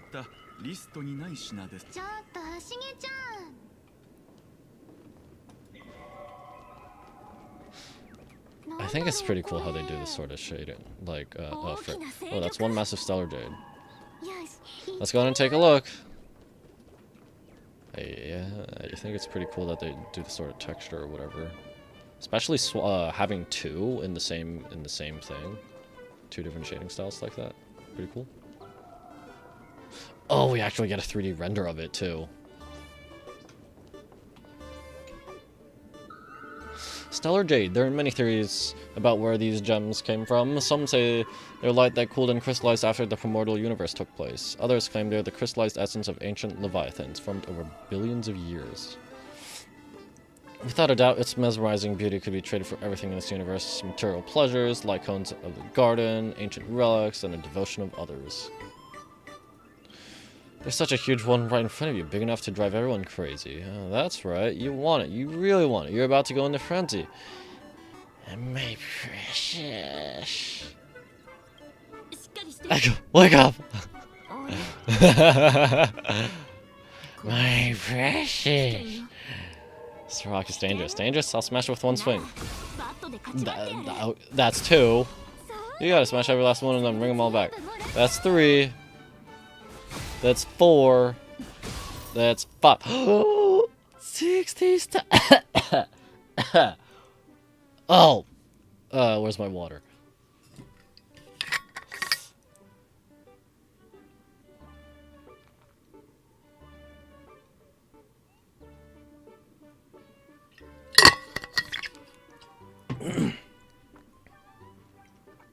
Oh, shoot. Hello.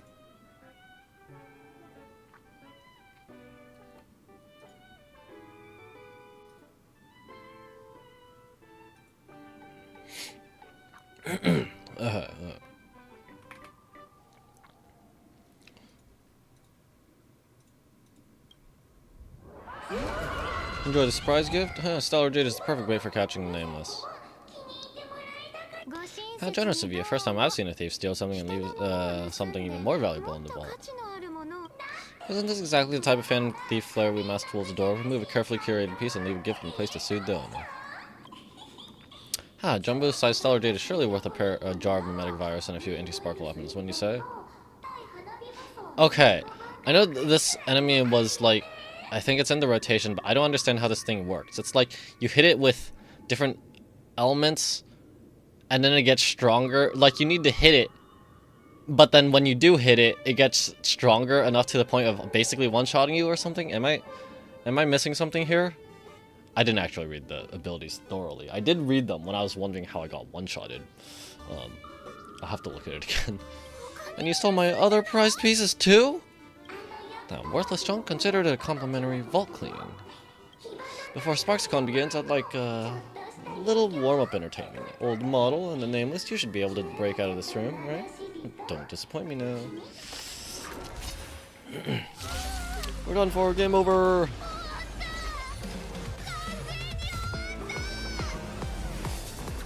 The anti-sparkle weapon has turned into a failed science project. Slap.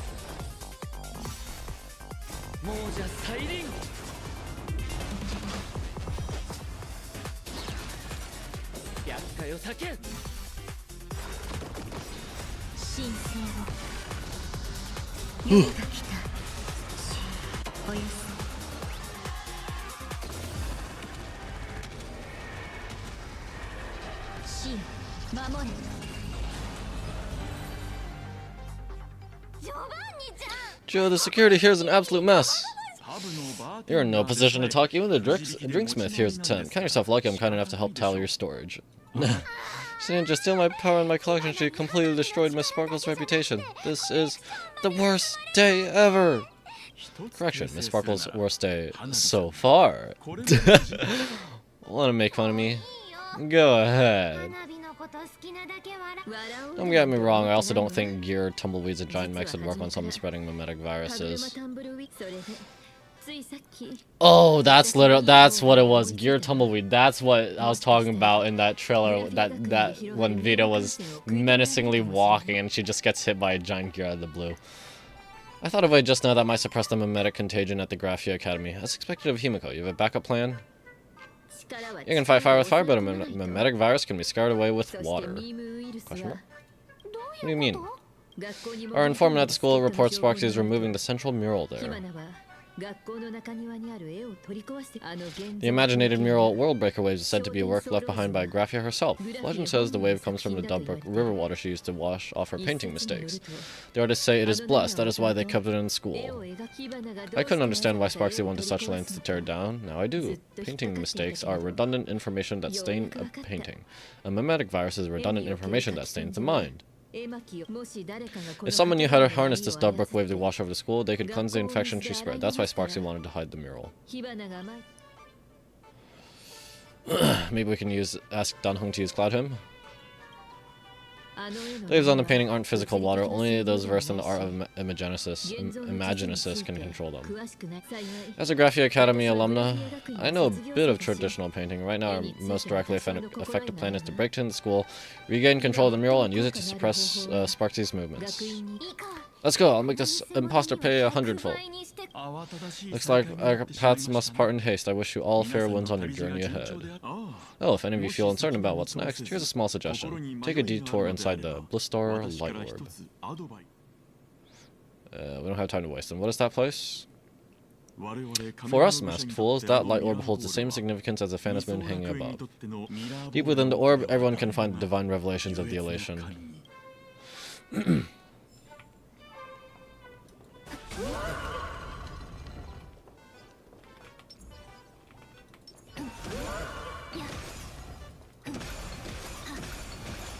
It's just gray now.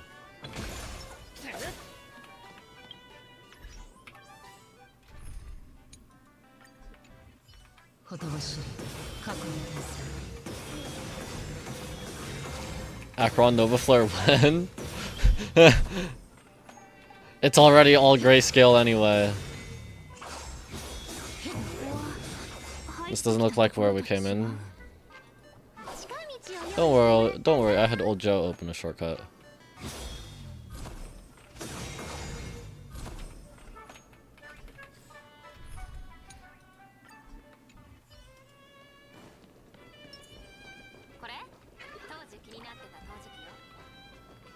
This is a cold-hearted porcelain jar killer. What? The porcelain jar is the killer? Or someone or something kills porcelain jars? This lack of mercy is truly jar. I'm gonna hate this area so much. Hey, Calyx. Should I... Which one is this? Is it Prince? Paraprince? Beep boop. Situation. Got another... President, got another situation here. Hold on.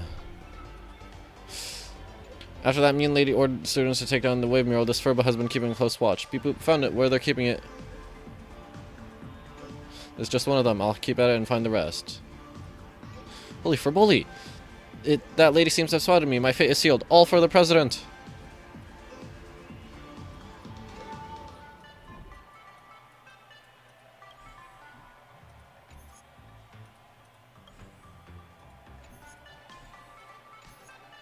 Furbo? Of course it's not okay. Sending a spy to infiltrate this place, Nameless. You've got some tricks up your sleeve, huh? However, you're both running low on times and odds. I'm coming to finish you.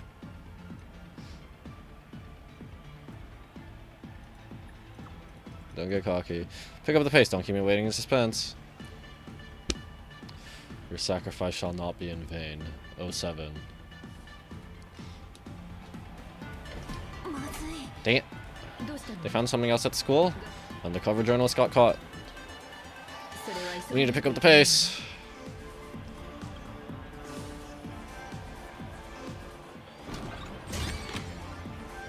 Should I convert some of my materials to elation materials?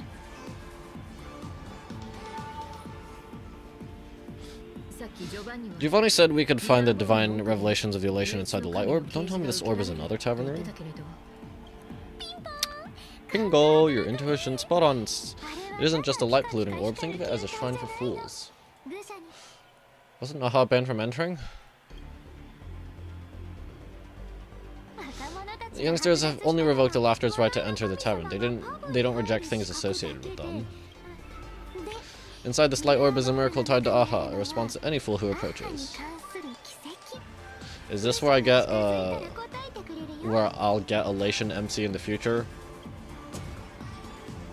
EMC. Let me show you something mind-blowing. Here we go. Open sesame! Nice one.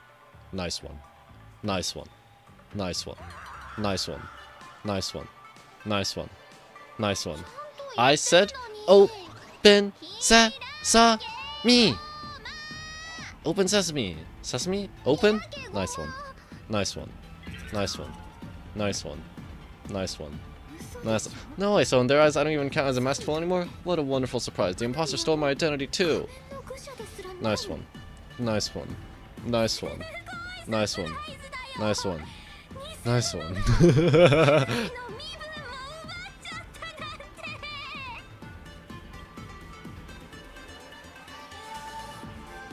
Sorry for your loss. The fool has lost her mask. Hey. Did it open for me? Oh. Oh, okay. The good news is at least one of us is still a masked fool. Hey, that's way too harsh.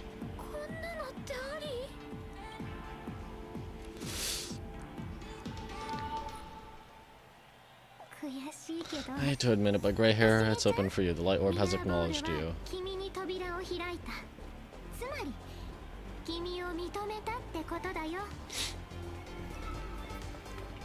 Nah, it opened for Tusk Pure.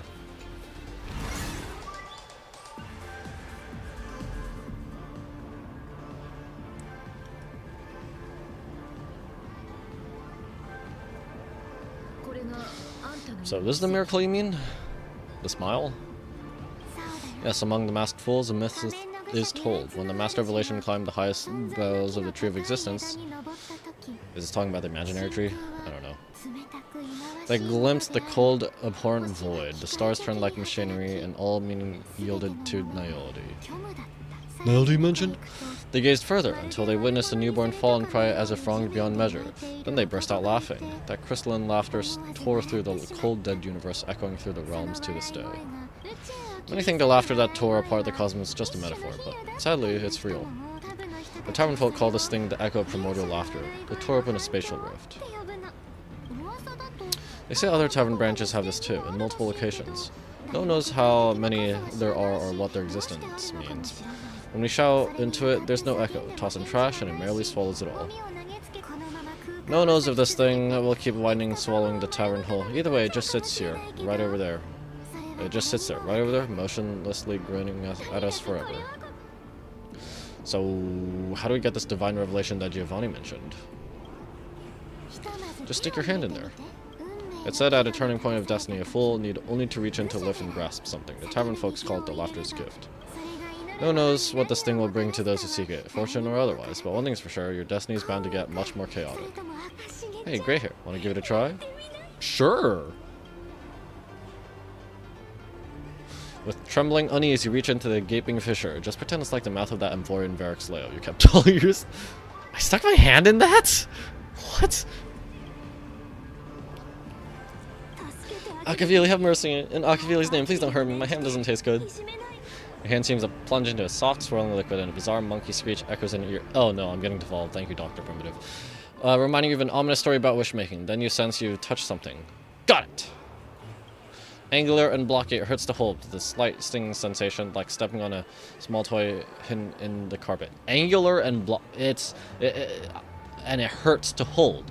So I just grabbed the durian then. Oh, okay. Is this? Huh? What's this? You know for sure you've seen this thing before, right there in Penacony. Really? I don't remember seeing this in Penacony. Am I too smooth brain? Or just no brain at all?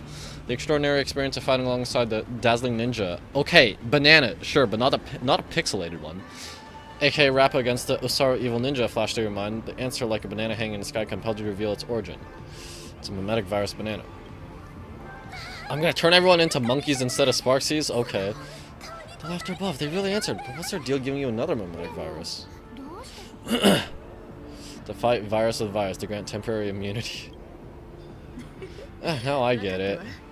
Audiences infected with the Sparksy virus naturally won't be able to resist Sparksy. We'd end up like that soon after breaking into the school. But if we're already infected with another mimetic virus, well, that changes things. And this banana serves exactly that purpose, to buy some time to resist. Elation really has a twisted sense of humor, huh? Alright, let's move. Hey, Ashvale. How'd you get in here? Are you a fool too? Who are you two? Haven't you heard the rule? Only one fool's allowed in here at a time.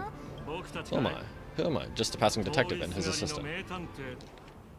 Well, if you put it like only one fool's allowed in here at a time, I'm the only fool in here. If neither of them are masked fools, then technically, yeah, they don't break that requirement. Have I been asleep too long, or is humanity sunk so low they don't even care if they turn into monkeys?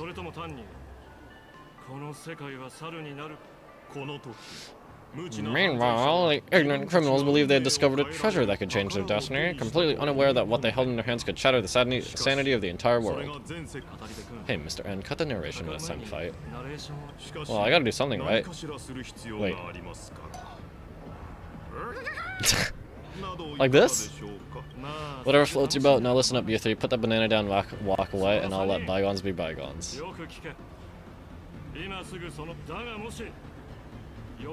Wait, but your color scheme more closely matches Ouroboros. But if you try anything funny, if you want to get to them, you'll have to get through these little toys first. Sampo! Where'd you come from? Nice one. Are these folks really the Nameless? In all my years, I've never seen the Nameless dealing with mimetic viruses. Real deal, just some Nameless passing through. Mr. And I've got to go after them. You won't be able to keep up with me. Just head home and wait for the news. I swear I won't let the tragedy that happened to you repeat itself in this world.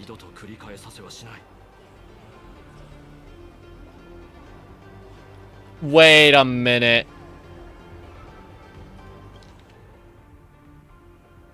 Is Mr. N someone whose planet, home planet was forcefully devolved by Dr. Primitive? Is that why they're so against this? Wait.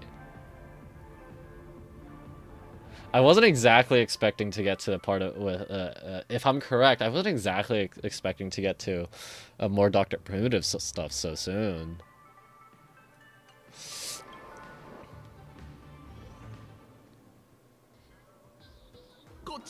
Over here, this way, run faster. You don't want to get caught by that guy back there, do you?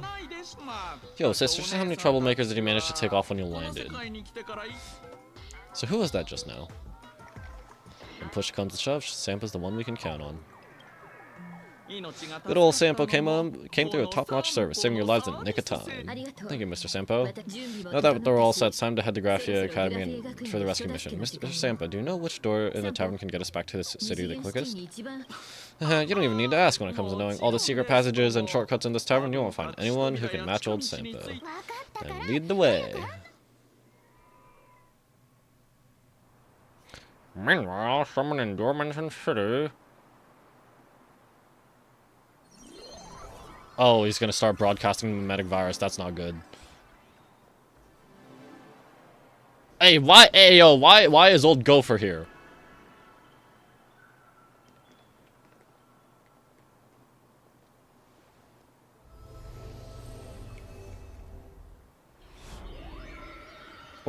Or is that Sunday's, like, using the bird for this stuff? Your thoughts tell me that you still have doubts about me. Did you ask to meet me here so I could clear up some of your doubts? Greetings, Lady Yaoguang. Being able to hear others' thoughts anytime. This tuning ability sure comes in handy.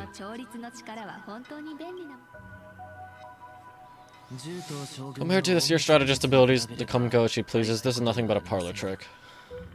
I've heard that Shenzhou folks are big on etiquette, yet here I am and you're still playing hide and seek. General, isn't that a bit discourteous? She's gonna appear, a la Batman. Sorry, I have this old problem of suddenly disappearing. It's really something beyond my control. I guess, okay. I guess the reason why she seems to always appear and disappear when she wants is because she fortune tells when it's going to happen, so she figures out what she's going to say and how the interactions will go ahead of time. As for the reason, I'm afraid I can't disclose it. Please forgive my rudeness. Oh, if you're truly that curious, why not use your tuning and find out? You know I won't do that. Besides, I couldn't even if I wanted to right now. Couldn't.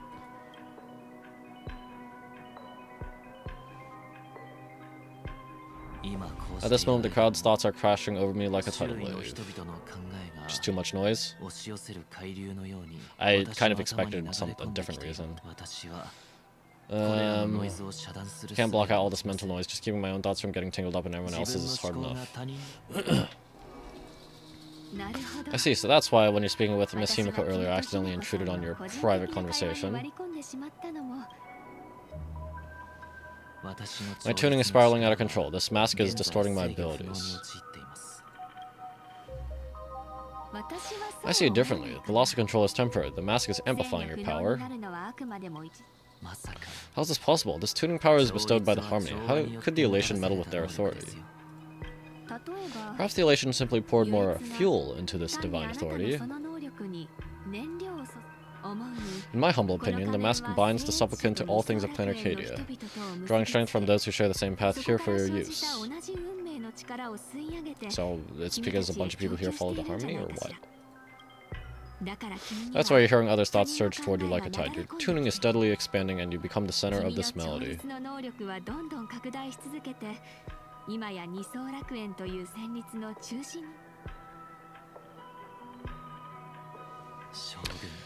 You sure gave me quite the gift, General. Why would such a precious gift be placed on my face? I need an honest answer. You want to know the reason? Didn't I explain it already? Your reasons about me make sense, but what I really want is your answer about yourself. General de Yutra sees into the future. Why not wear the mask yourself and personally step into the fray with its power?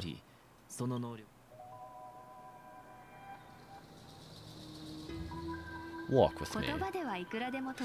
Words can deceive, but only tuning lays the truth bare. Mr. Sunday, why not use your enhanced tuning to feel the weight of that answer for yourself? Well then, pardon my intrusion, Lady Yaoguang. I thought you said you couldn't with all this noise. Ah. So the spirit on my shoulder is the manifestation of the tuning's resonance? Exactly, and these symbols I see floating above people's heads would be the wheel and woe signs you mentioned, General. That's right, to become an Arbiter General, one must undergo 3 ceremonies: the Rainbow Ordainment, the Rainbow's Gaze, and the bestowal of Spiritus. Only then can one truly take up the mantle and live up to the title. When I was appointed as the Yutra's General, I was bestowed with the Rainbow Spiritus called Kalakakra Sky Plume, which represents the vision of the hunt among the 7 aspects of the rainbow, a symbol of foresight, verdict, and self-discipline. Thanks to that, I gained the Eye of Isvara, which allows me to read the flow of destiny. Since the day I arrived on this world, every person I've seen bore a crimson woe sign above their head without exception. Within days at most, a catastrophic disaster will befall this place. So that red glow rising from the edge of the city is the blazing light formed by the convergence of all those woe signs in plain Arcadia. In that case, General, it's all the more reason for you to wear the mask. Once your sight into the future is strengthened, you won't need to fear the deathly omen in your readings. Mr. Sunday, have you heard that diviners are in law? Never divine the same matter twice? In Penacony, diviners also warn clients beforehand. You can't ask for another spread just because you dislike the result. There's a reason for that, isn't there?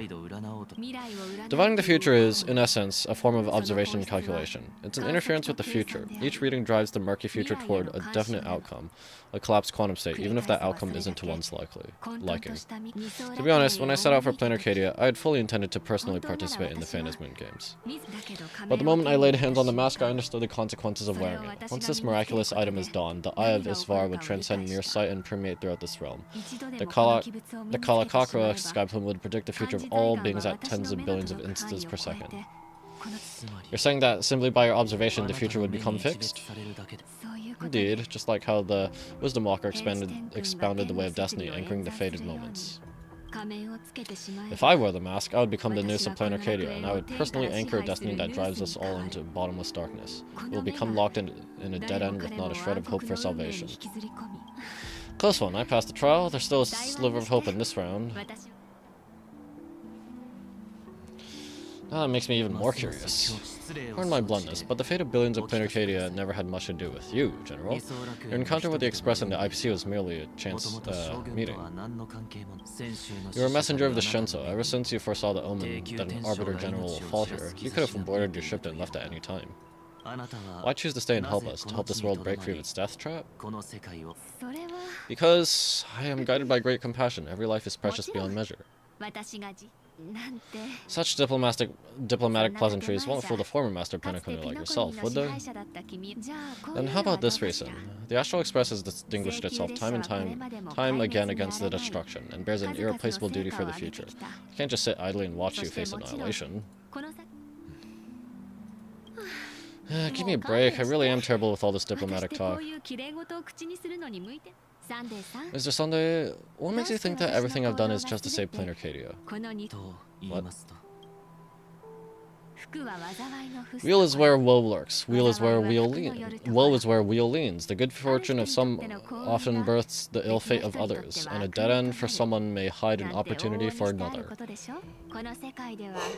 This treacherous land where life and death turn again and again, where fortune flips to misfortune, is, in my eyes, the perfect board for a game of wits. A game with whom?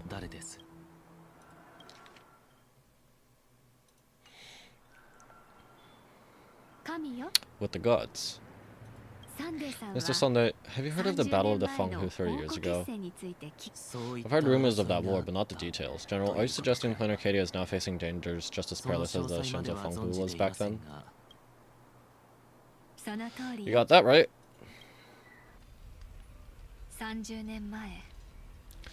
30 years ago, the Abundance Axis broke our lines and invaded the Fenghu homeland.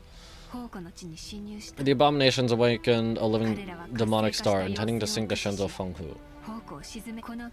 With no other options, the Alliance staked everything on my junior Sora's plan, to operate the astronomical observation device, the Cloud Pure Telescope, to signal the rainbow for aid, using their Lux arrow to strike down the demon star.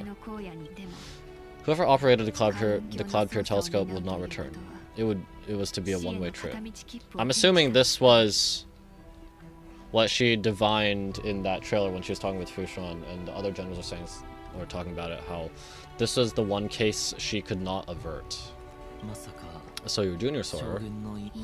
You guessed wrong. The one who offered his life was my master, who taught me divination. It was Master Jing Tian, then the Yuche's Master Diviner, and the only high official authorized to operate the device. He accepted his fate and ventured to the Fenghu.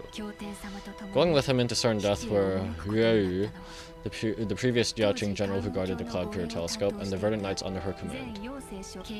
I was responsible for assessing the entire plan's feasibility and mending its gaps. I activated the Decalite reflection barrier, calculating and casting lots again and again. I watched as the starlight representing countless possibilities flickered within the reflections, faint wavering until the vast shadow of a plundering god swallowed them whole and they vanished into the abyssal dark at the edges of the universe. In that moment, I understood that I had cemented my master and countless soldiers into an inescapable doom. When the Lux arrow fell, they would perish along with the enemy and that demonic star, all reduced to ashes. You sacrificed so many comrades just to ensure the enemy's fall? To Penaconians, that must seem incredibly cruel, right? As someone born in an era of peace, I have no right to judge. Perhaps the founders of Penaconia could understand the necessity. Cruel or not, it was my duty, and so I had to witness and remember their sacrifice. When I saw the Lux arrow descend, I realized the Shenzo Alliance had actually directed an Aeon's actions. This realization illuminated the mission of my remaining years. In this cold, merciless cosmos, when you're trapped in despair, an Aeon's intervention is often the only hope. We're not ants, helpless beneath the celestial fears as we simply watch the stars burn. Instead, their trails were forged by us, who offered up a portion of our insignificant destiny. Even beings as mighty as the Aeons can be pulled by our will. Is this what you want to do in Plain Arcadia? Indeed, I will seize those starlights of possibility I once spared with my own hands. Just like the Battle of Fenghu 30 years ago, an Arbiter General will fall and an Aeon will descend. I will forge the destined death into wagers and game pieces and invite the god who delights in meddling with destiny to sit at my table. Maybe this is also why she invited Tingyun, because Tingyun also wanted to oh shoot, sorry, did not mean to hit the mic. Because Tingyun also wanted to mess with the Aeons after what Fantilia did to her. This time I will invite them into my calculation to draw a great wheel for the cosmos' future. Mr. Sunday, surely you can understand this mad idea of mine, having once reached the divine throne of order yourself.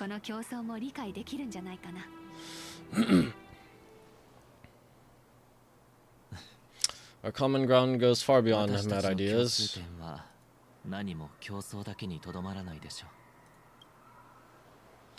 But I was reviving a god who had already laid dead and buried in the infinite dark. General, how can you be sure that the most capricious Aeon would be led by your fancy?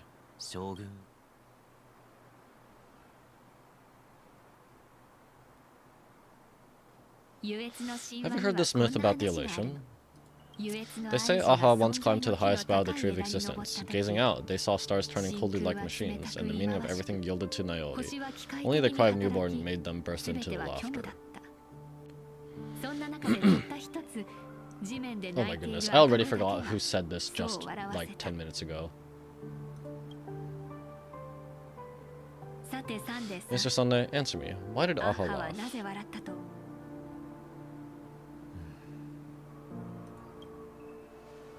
I think it's because they finally saw an audience arrive at this long empty stage we call the universe. Well said, you're way funnier than you look. As divination teaches, heaven creates 49 paths. Humans find the one unseen. We are the greatest variable this blind, mindless universe can produce. The universe and the gods set riddles for us, and we shall give them a surprise. An answer beyond the finality. Looks like it's about time. She's gonna disappear again. Don't tell me you're disappearing without a goodbye again, General. Nope, this time we will set our eyes on the same place and carve a sliver of possibility out of destiny with our own sights. Could you be talking about the school where Himiko and the others went? Yes, the crimson light there pierced the sky today, marking it as a locus of woe. Arcadia's first calamity will erupt there.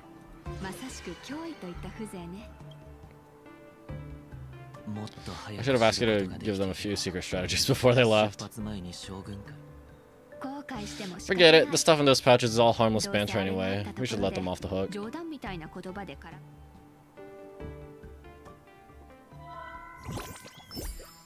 Another live stream.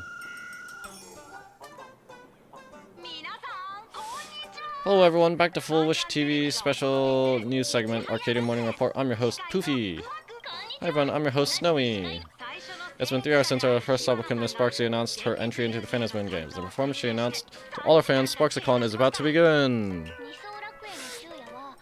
How curious, Planar Arcadia's day-night cycle is completely scrambled in ancient times. Graphia Academy's location just happens to be bathed in light. So, in broad daylight, what kind of fireworks show does Miss Sparksy have in store for us? Who knows, maybe she'll blow the school sky high with the blaze of fireworks. After all, the Fantasy Moon Games... At the Fantasy Moon Games 15 years ago, Graphia Academy also... I think you can't joke about that. Dear viewers, our apologies. Let's move on to news about other supplicants. Hey, yes, now we won't... If we're skipping her, then we won't see what the other ones have to say. According to the Department of Aberration Defense staff, during a routine inspection of the Fantasy Moon courtyard, 2 additional mask shapes manifested on the altar. In other words, 2 more supplicants have appeared. Was it me and Sunday? Although none of them have publicly announced entry into the games yet, the altar's mask means someone, somewhere, has quietly donned the masks of elation. As for the 2 masks, the Department of Aberration Defense described one as a raccoon and the other one as some kind of bird. Yup. Yeah, Evanesha did give us the mask. I just wanted to... it's heavily implied, but yeah. A raccoon mask, huh? Or not to think of the Astral Express that just arrived in Planar Arcadia. Will the Nameless from the Astral Express join the Fantasy Moon Games? I hear they've even invited them to SparksyCon as special guests.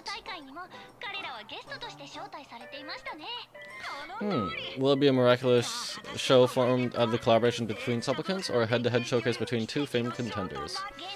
Countless streamers are already live, broadcasting the scene at the venue. Let's cut to the feed now. Uh-oh. Oh, that's not good. Oh, look, it's the Nameless from the Astral Express. 1 girl, 1,000 faces. 1,000 faces, 1 girl. Welcome to the SparksyCon live broadcast. Dear lovely fans, please be patient. SparksyCon is about to begin. This horror stream is about to end. Time for you all to log off. That woman has Miss Sparksy's face. What a pathetic imitation. What? My face is the original. Miss Sparksy's face alone is the greatest masterpiece in the world. Everyone should listen to her sweet voice and gaze upon her adorable face. No. We shall become Miss Sparksy. We offer everything to Miss Sparksy. Sparksicle, Sparksicle, Sparksicle. Ah, my eyes. I've seen something cursed. The mimetic virus spread among the people is way worse than we imagined. There are walking Sparksy shrooms growing on the ground. What? Oh, okay. I bet we'll all end up with Sparksy, or rather Sparkle faces, before we can get very far. Take out the mimetic banana! Are we really using that? If we don't take down that imposter before the virus hits, we'll all be monkeys in the jungle. It's what a aha wants. You gotta do it, right? Become a fake of a fake or a carefree monkey. Your call. On second thought, being assimilated by an imposter doesn't sound that bad. Enough talk. Eyes on the banana. Ow, banana. Man, I'm a little wondering before you stab someone with the banana, please. Come on, banana. Remember the plan we made at the tavern? Yes, banana. I mean, we dig out the imaginative painting using Sparky's hit. That's Sparksy hid, then use waves to give Graphia Academy a good banana over. I mean, wash over. But what if the imposter figures it out? Just try to keep her busy and buy some time. Let's do it. Hey, what if Rafa actually pops up in here? That'd be funny. Okay. Is Rafa actually running right now? She is! Okay. Okay. I don't know if that's just because, like, maybe she actually will become useful. Okay. But, it has been 2 hours and 20 minutes, and, like, from earlier, I guess I just did not have a lot of energy today. And, okay, it seems like we still might have a ways to go, so I think this is a good place to leave off. Thank you guys so much for watching. If you're lurking, thanks for lurking. If you are watching the VOD, thanks for watching the VOD. And if you dropped by and left, probably won't hear or see this unless you go over the VOD again, but, you know, thanks for dropping by. If you enjoyed this, and or my other content, please consider liking, sharing, and subscribing if you're on YouTube. If you're on Twitch, consider dropping a follow. I would really appreciate it. Okay. So, next stream, as usual, if nothing comes up, tomorrow. I'm gonna. I think, like, I'm hoping I'm like in the last push. For Honkai 4.0, there is that boss that is in the Memory of Chaos that I assume it will be the boss for this. I'm gonna try to work on after finishing Honkai 4.0. I'm gonna see if I can try and get a boss guide out. I need to take some time to figure out the mechanics and whatever. But yeah, I've also got to record a Pure Fiction clear, which I actually did pretty well with Archer. 34,000 with Archer Hypercarry on one side. So yeah, imagine that, getting carried by a hunt unit in Pure Fiction. But I mean, the Pure Fiction revamp really did help hunt units. Like, it made them a lot more viable compared to the old version. The old version was literally only AoE. Okay. And then, yeah, I've got to put out my reaction to the Dark Knights Enfield 1.1 trailer. Okay, so that's, yeah, after I expect to finish this up tomorrow, then Tuesday, I'm thinking I'm going to stream instead of going to Smash Bros. Local. Tuesday, I'm planning on streaming Genshin 6.4, or was it 6.5? Whichever one. I also need to get to that because I want to stream my Pulsar Flins, who is going to be going out soon, because I'm just behind. So Tuesday and Wednesday will most likely be Genshin. Wednesday actually maybe, or Tuesday maybe will be Hytale, but Genshin and Hytale, whichever one, Tuesday, Wednesday, yeah. So that's my plan. I already mentioned my upcoming videos, or my planned videos, so yeah. Well, this one actually had a lot of dialogue. Okay, but yeah, once again, that'll be it for this stream. Once again, thanks for watching, and I will see you next time. Bye-bye!